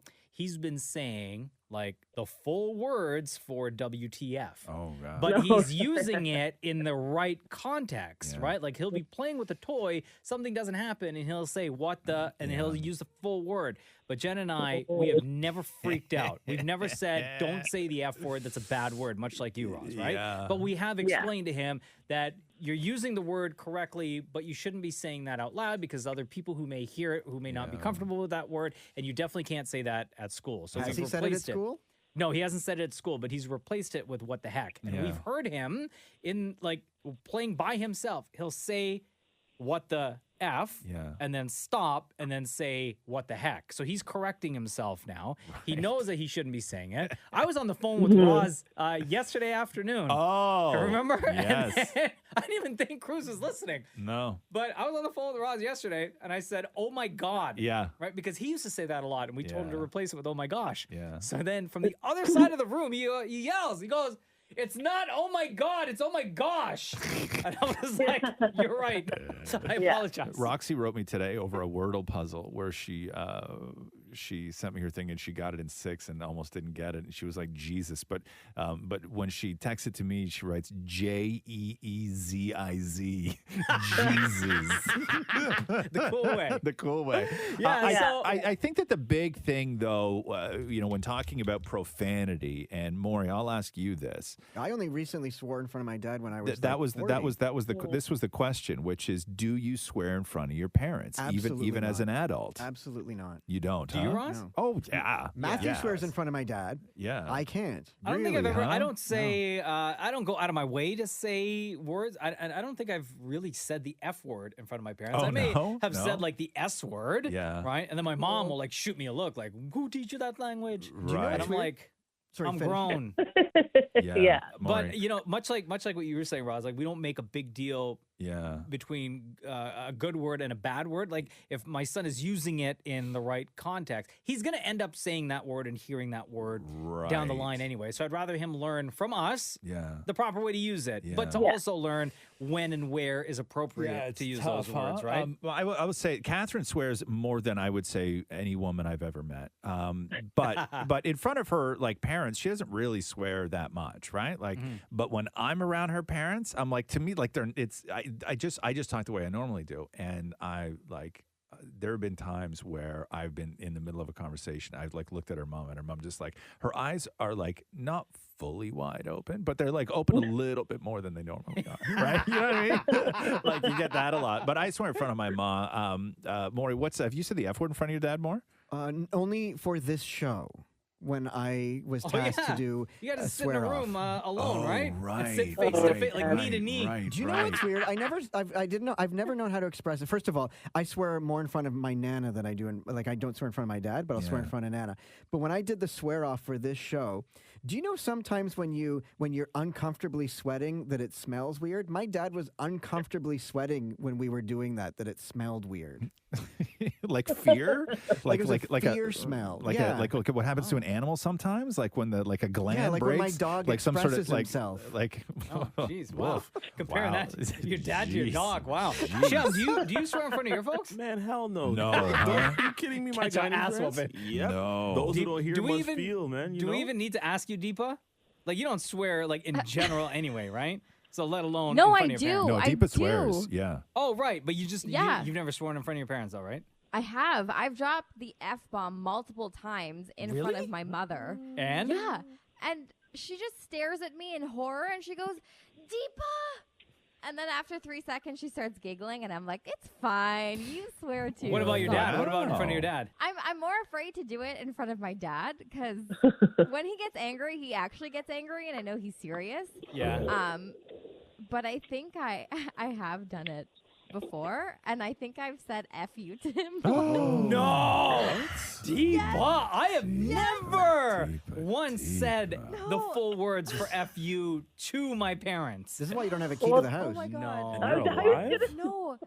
No, and it's only because like it slipped out, and my dad does this thing. Like I'm 26 years old now, right? And I'm the youngest in my family. I have 2 elder brothers, they're like 10 years older than me, so I'm the baby. And he does this thing where he like talks to me like a baby all the time in a baby voice, like, "Oh my God, my little baby, like, who's daddy's grandmother?" Like that's how he talks to me on a normal basis. Yeah. And I think I was on the phone with the bank or something. I was sorting something out with my visa, and he's like talking to me while I'm on the phone, and I let it out under my breath. Like F you? Just like or a- F off? yeah. F off? Yeah. It But, was either like, F you or in- F off. I don't remember. In the but letter, in the individual letters, or the full words? Two No, the separate full words. words. Oh, okay, okay. The full word, like just rolled under my breath. And I take one look at my dad, and I was like, "Oh no!" And he was like, Are there consequences? Like, did you have to do something like write lines? But you were No. like you were grown when that happened, right? "Yeah, that's Yeah. maybe like 2 years ago." Yeah. Like But you, still, you were that's in my your dad, 20s. like- no, I know. The I one get time it. I did in front of my dad when I was a kid, I had to put soap in my mouth. So Yeah. Oh, my folks never did that. Jesus Christ. Wow. Yeah, well, no. there you go, Kara. Yeah. Thank you so much. Thank you Right. for your question. Have a good day. You too. Bye bye. Shem, is there any circumstance in which you would swear in front of your folks? Yeah, right. You None. Zero, right? No, man. Listen, None. Listen, I'm still traumatized by all the beatings with irons and whips and stuff. Oh like my that. goodness, You think Shem. I'm gonna try to swear? Shem grew up in a Saw movie. Jesus. All right, what else we got here? We've been talking about lasagna on the show a lot lately. So Cassandra wants to know what your lasagna recipe is, Roz. My lasagna recipe. I learned something about your recipe with the sauce. Is this something that you want to share? You would be willing to share? Sure, yeah, because it's not mine. I found it, right? Wait, first, before you say, Yeah. David Maury, what's your discovery with the lasagna? Let's see if it's in line with Roz's technique here. I learned about a sauce that I've never heard of before that has nutmeg in it. What did you call it? The bechamel? It's a bechamel sauce, yeah. It's one of the, I think, mother sauces is what they call it, like the base of everything. I now use that recipe in like everything. Maury, I because of told it to you 2 days ago. And I used it in a recipe. Okay, with everything. With everything. So how many things? Are you, like 6 I used meals? I used it on tortellini. Yeah. Yeah, it's delicious, right? So, okay, so here's a couple of things that I do and don't do with my lasagna, right? Okay. Is when it comes to the meat, like the sort of like, meaty meat part, right? Like the bolognese, I guess. Yeah. I use, if any, very, very, very little tomato sauce in it. So interesting. I do tomato paste and beef stock. Oh, good one. Okay. And then I just and then I reduce that, and then I do more beef stock, reduce that, more beef stock.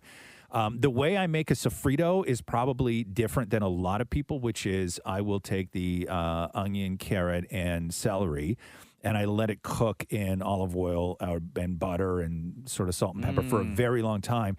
But then I puree the sofrito, right? Because I don't like big chunks of carrot in my stuff. So I puree that, then the meat, then the parsley, and then the tomato paste. Let cook off the sort of canniness of the tomato paste on a high heat. Then I go beef stock. And then I reduce, and then more beef stock, and reduce, and more beef stock. And it just gets so super thick and delicious. And then, so the bechamel sauce is you make a roux first, which is like you can do 50 grams butter, 50 grams of flour, and then 2 cups of milk. So you make a roux first, right? So you put the butter and the flour, you warm your butter and then put the flour in and you mix it all around. It's going to become like a paste. And then you cook it until the flour taste is gone and it has sort of like a nutty taste to it. And then you pour in the milk. And then when you pour in the milk, it's going to super, super thicken up because of all the flour in it. And then salt, pepper, and a tiny little bit of nutmeg. And that's your bechamel sauce. And then my other thing, which is the controversial thing with my lasagna, is the only cheese I use is fresh grated Parmesan. I don't do. What's so controversial? Because I don't do mozzarella. Yeah, I don't do a cheddar blend. Nothing. I only do fresh grated parm. And then so I layer bechamel. What about ricotta? Nope. I don't even do ricotta. No. Wow. So I do bechamel on the bottom, and then meat, and then noodle, and then bechamel meat, noodle, cheese, bechamel meat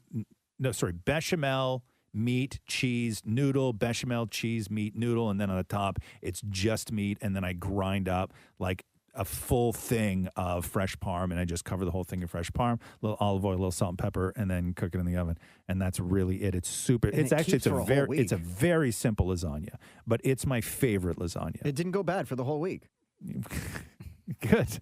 How many pieces did Matthew get of that lasagna? He got 1 piece. Oof. Wow. And that I was a ate- big tray too. And then I had the you rest ate for the whole lunch and thing? dinner. And I have lunch, dinner, lunch, dinner. How many layers was it? Like 5? Yeah. Something like that? Something like that, yeah. It was a big lasagna. So I ate that the whole week. Matthew only got 1 square? Yeah.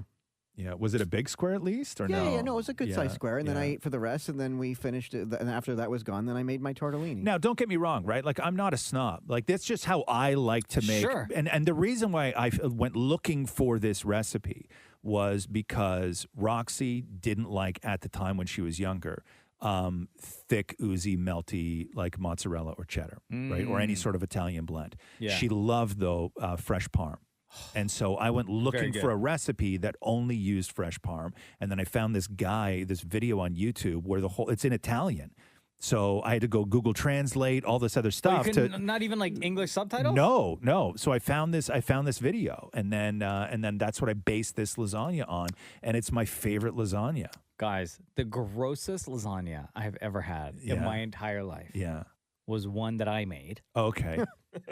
The build up. Yeah. Like forever ago. Yeah. Like 15 years ago or something. Right. That was in a recipe for my slow cooker. You made a lasagna in a slow cooker? That doesn't make any sense. I know. It was. How do you get it out? Like you just have to eat it with a spoon? I had to scoop it out. It basically looked That's a like casserole. Yeah, it basically looked like Hamburger Helper Yeah. by the end of it, right?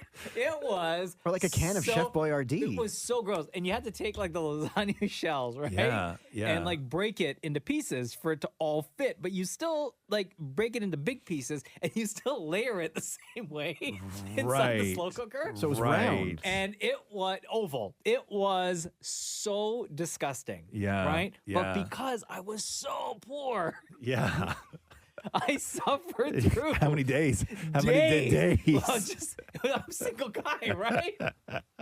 Making Being like poor, no could you not money. have cooked it in the oven? Like you could have cooked it. You No, had but an oven. because it was a slow cooker, right? Yeah. And I was like, listen, if I spent my money on this slow cooker, I'm Gonna putting use this it. slow cooker to work. Yeah. So I would plan like a day ahead, right? Yeah. So when I was doing a morning show at another radio station, my routine was go to bed at 6 p.m., wake up at like 2:30 Right. every single day, right? Yeah. And similar to now. So before I went to bed, I put the slow cooker on. It was either you woke up to that? and I woke up to it, right? Yeah. And it still hadn't finished cooking. Come on. So I had to go to work. And then, so I lived So it was in there for 16 hours? something like that. It was so gross. That's disgusting. Wait, but did you eat the whole thing? I ate the entire thing. Like cheese separates when you Yeah, cook it for that it's- long. Like oh, it's dude, like you're it back was to so- curds and water, right? The building that I lived in was only 4 stories high, and Yeah. each floor had 8 units, right? Yeah. Or no, 4 units actually, 4 or 6 units. And to get in, you open the door and then you walk up like 6 or 7 steps. Yeah. And then my apartment is there on the left. And then directly across was somebody else. As soon as I got home from work that day, Yeah. and I opened that door, No. the smell, No. not even my front door, No? just to The get outside into door? the outside door, the smell hit so hard. Oh. And as I'm walking up those 6 steps, the smell was getting Yeah. stronger. Yeah. And I get into my apartment. Yeah. And just because I didn't have any fans on, Yeah. I didn't open any windows. Right. Just that. And it was just that slow cooked lasagna, and the entire floor smelled that bad. And it would for days too. And I figured the Yeah. entire building smelled that way. Yeah, it would. It would. 100% it And would. yes, the smell from my apartment unit Yeah. did not go away for at least a week. So what did you, so the preparation for it, like, was this a recipe you found or did you just start throwing stuff in a pot? No. It was a recipe, recipe. like inside of a slow cooker recipe book Right. that I bought. I remember like back in the day, Ugh. like just the mistakes that you would make with stuff. Like I remember people putting having like somebody when you were younger and you'd go to somebody's house, like it's at somebody's dinner party or whatever, and I made spaghetti, and like you're having the spaghetti and there's like big chunks of green pepper in it and stuff like that. You know what I mean? Or half the noodle was still hard. Yeah, 'cause like it didn't half get in the water. Yeah, like all that stuff. But we just don't do that anymore. But a slow cooker disaster like that. Oh. And when you said it, because when you don't have a lot of money, and that was really, you had already planned that this was at least going to be Yeah. 4 meals, you got to force yourself to eat it, And I right? did. Yeah, I yeah. did. My slow cooker disaster was trying to cook pulled pork. So I put an entire pig's shoulder in the slow cooker. Yeah. For like 10, 12 hours or whatever. And it didn't cook. It was like brown meat. But what did you put it in there with? Just that. No, my no God. liquids. You can start a fire, bro. You didn't put any liquids in it. No, I don't think we did. You just stuck a piece of Like a pork shoulder in there. and away you go. With no. And what did you think was going to happen? It was going to like develop barbecue sauce on itself? I thought Maury. that it creates its own juice. Maury, do me a favor right now. You got a computer in front of you? 3. Okay, look up the process of braising something.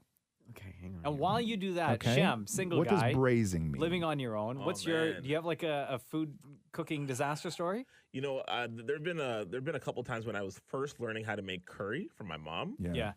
Where I just burnt the curry, and if you ever smell Oof. burnt curry, It's not good. Yeah. Oh man. Oh, that's the other thing. When I lived in that apartment, I tried Yeah. to make curry on my own. Yeah. Not good? No. No, it tasted great, but the smell, Oh. the smell lasted days. Oh, The ventilation in yeah, the building It's not, wasn't the not best. good. What is braising, Maury? What does braising mean in cooking? Braising, the cooking of meat by heating them slowly with oil and moisture There in you a go. tight sealed vessel. There you go. So what were you missing?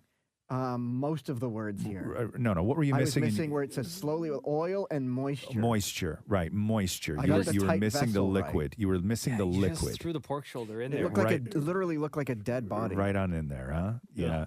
That's like I knew somebody, you know, you go to they were like, "Oh yeah, we're doing ribs." And I was like, "Okay, cool. That's awesome. Let's have ribs. I like ribs."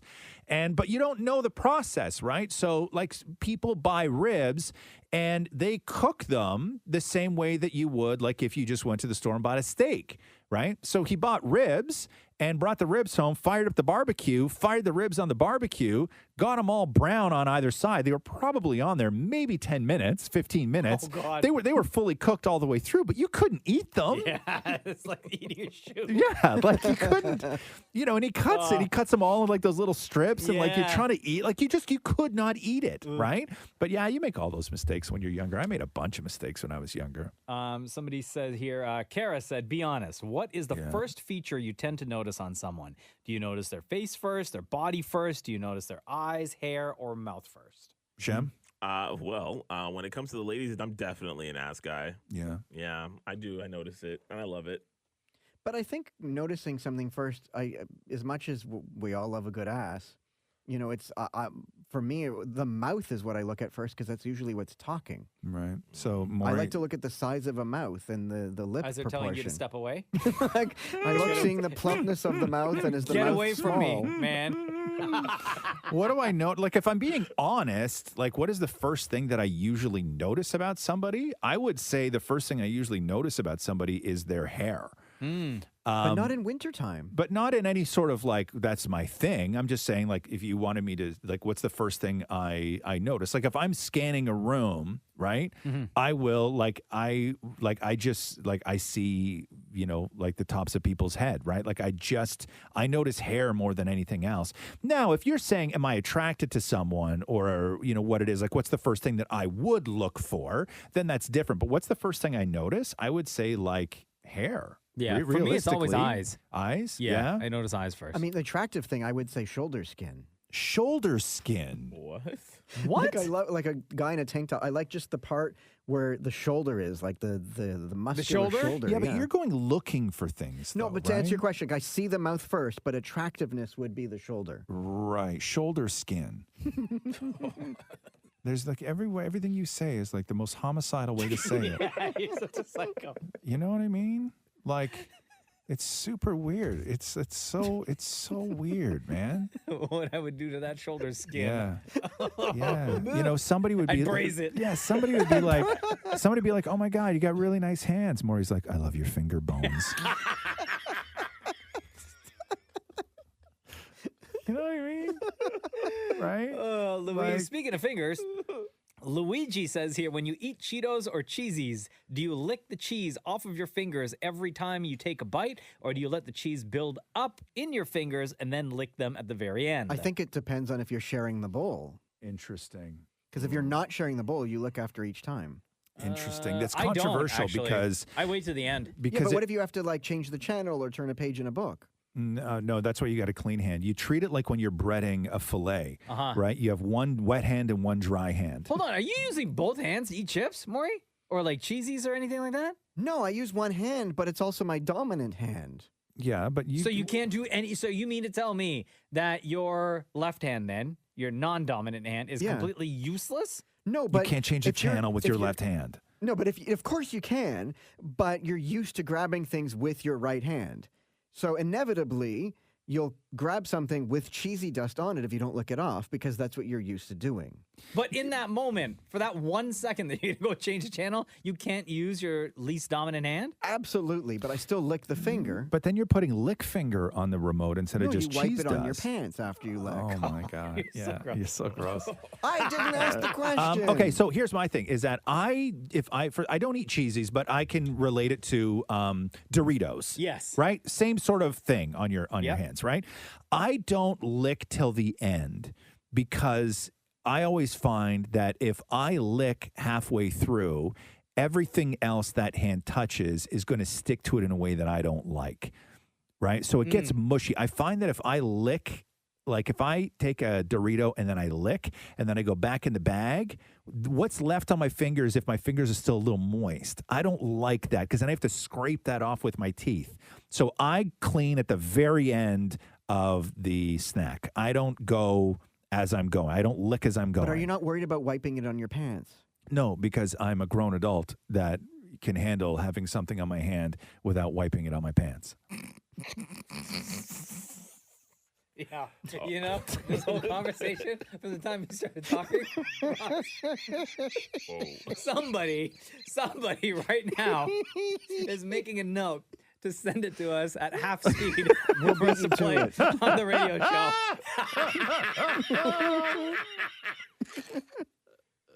What were you going to say, Sham? Nothing. Okay, but Roz, what if you're sharing the bowl? I don't. Listen, okay, then what? Then I still wouldn't lick. I just told you I don't lick. Do you ever get mad at somebody else if they lick? Somebody else? Who do you think I share bowls with? Jesus, man.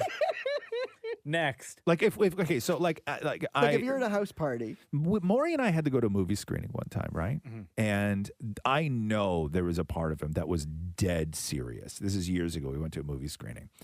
And I told him that I was not going to sit beside him, right?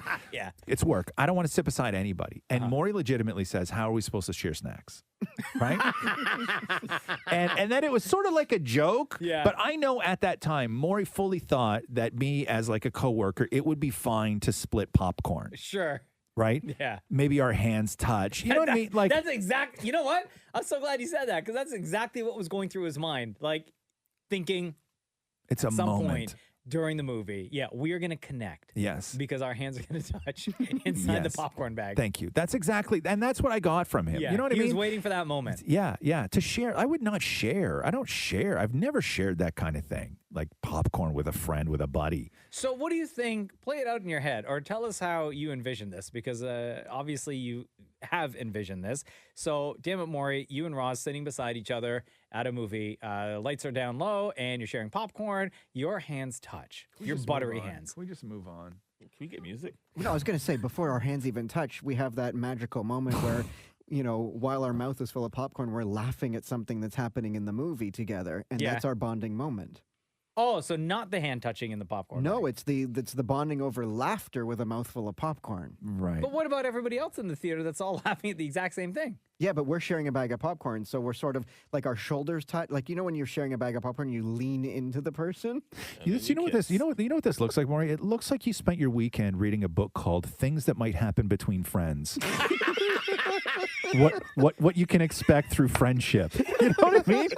Reading or writing that reading. book? You know what I mean? It's like you've stumbled upon, you know, a book that details what it means to have a friend, and you're just sort of going through all the things, you know, on a friendly date. What you can expect is laughing together at a movie, sharing a moment.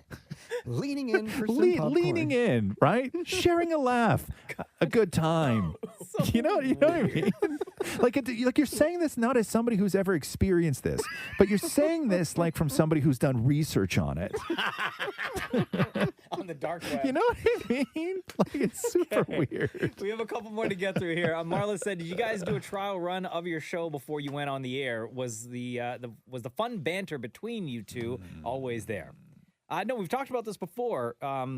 2 weeks before we launched the Roz and Mocha show, Roz and I met up at a restaurant, having not really shared a steak. Yeah, we shared a steak. Did you lean in? Had a laugh. We leaned in, our shoulders touched. And we just kind of talked about the kind of show that we wanted to do. And then like 2 weeks later showed up on the day to do the show. Yeah. There was no trial run. I know some shows will do All that. shows now.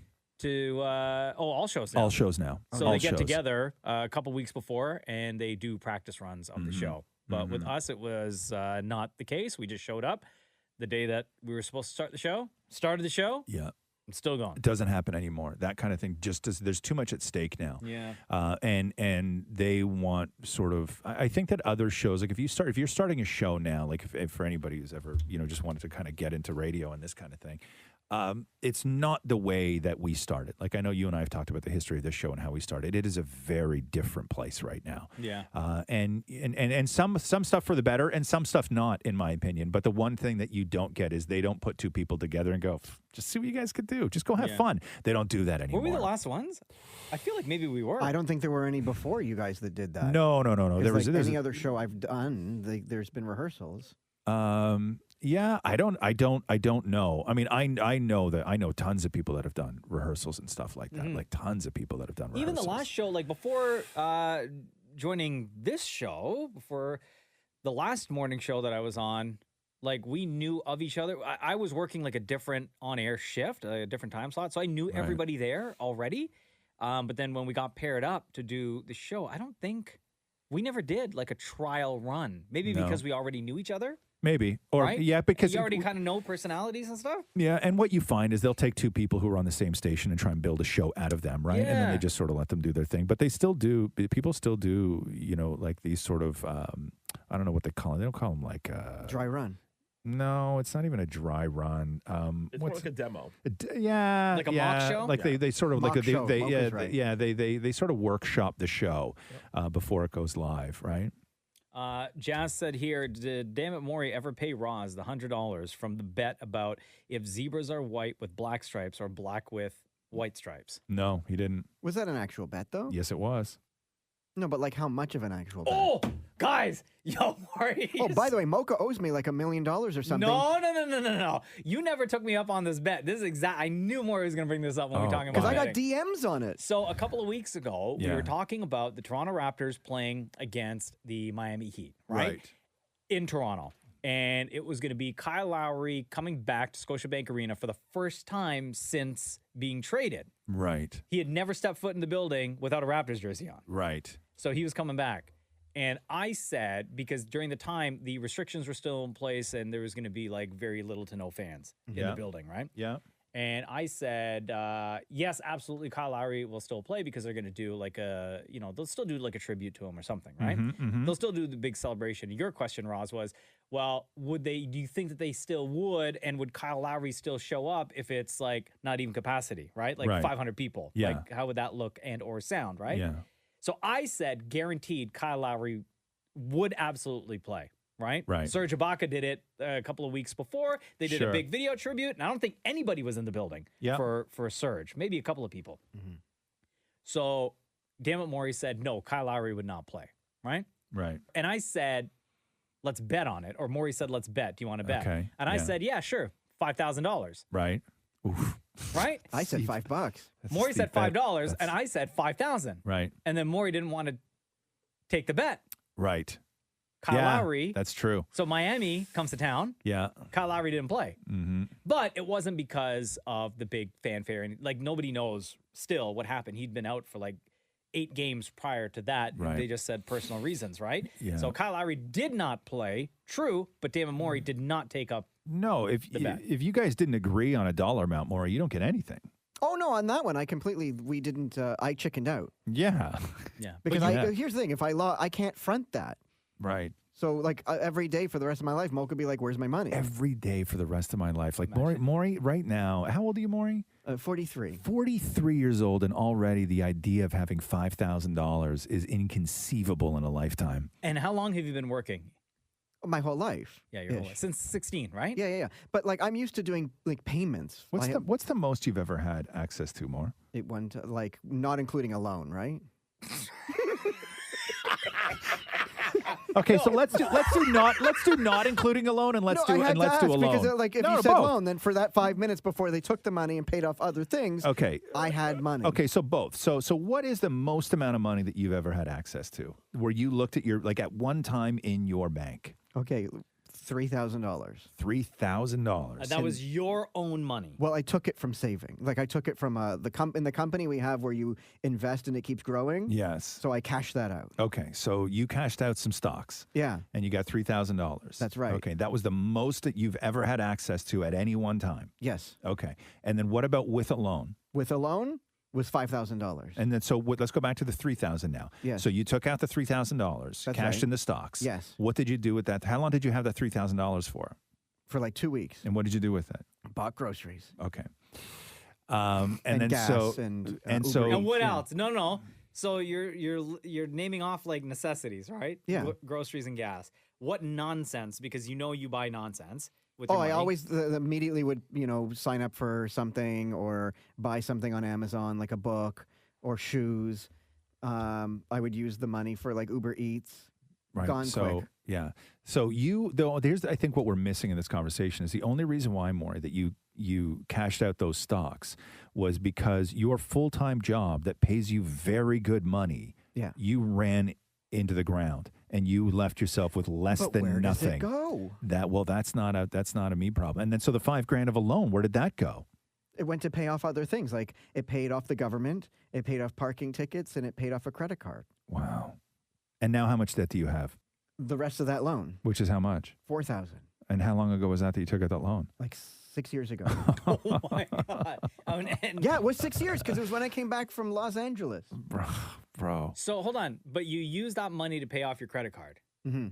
And then once your credit card was at zero I balance, lowered the limit to $1,000. And what's it at right now? $1,010. Okay. You know what I mean? Like, just I don't know how you're so terrible with money. And you're a couple. Like you guys, you go 50-50 on most things in life with your husband. Great. He has huge savings. Why don't you just let Matthew take care of your money for you? Would you? You know why? I know exactly why Maury would never let that Because then happen. I can't have fun. Yeah, because all the nefarious things he spends money on would Matthew go away. would not stand it. Yeah. Couldn't stand for it. I'd be He a would 43-year-old man with an allowance. Yeah. But you know what? You probably need to be on an allowance as a 53-year-old man. Yeah. To 43. What are you doing? I caught that. Maury, do you know how many guys, have dads that they lived their whole lives, sometimes in houses where they were the only one that worked and the wives didn't? Mm-hmm. Do you know how many of us were raised by men who worked real hard and got an allowance?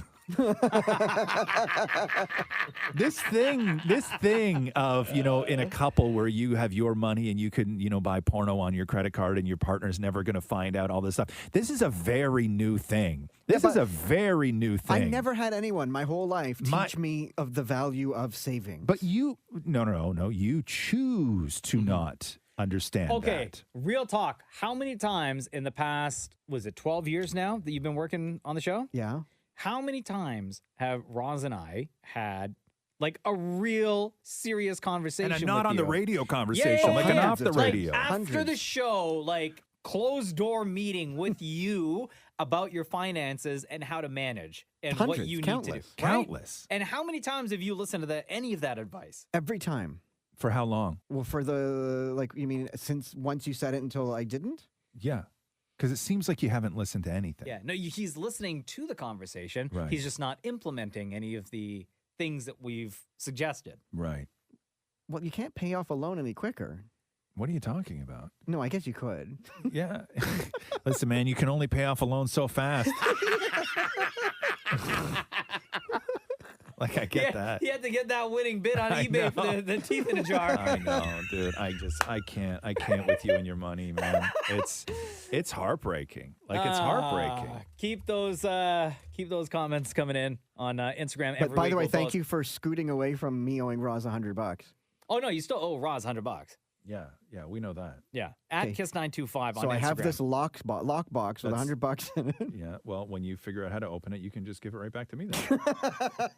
This has been the Roz and Mocha Show podcast. Thanks for listening. Thanks for listening to the Roz and Mocha Show podcast. Catch the guys live Weekday mornings from 6 to 10 on Kiss 92.5. Kiss925.com. Or download the Kiss 92.5 app.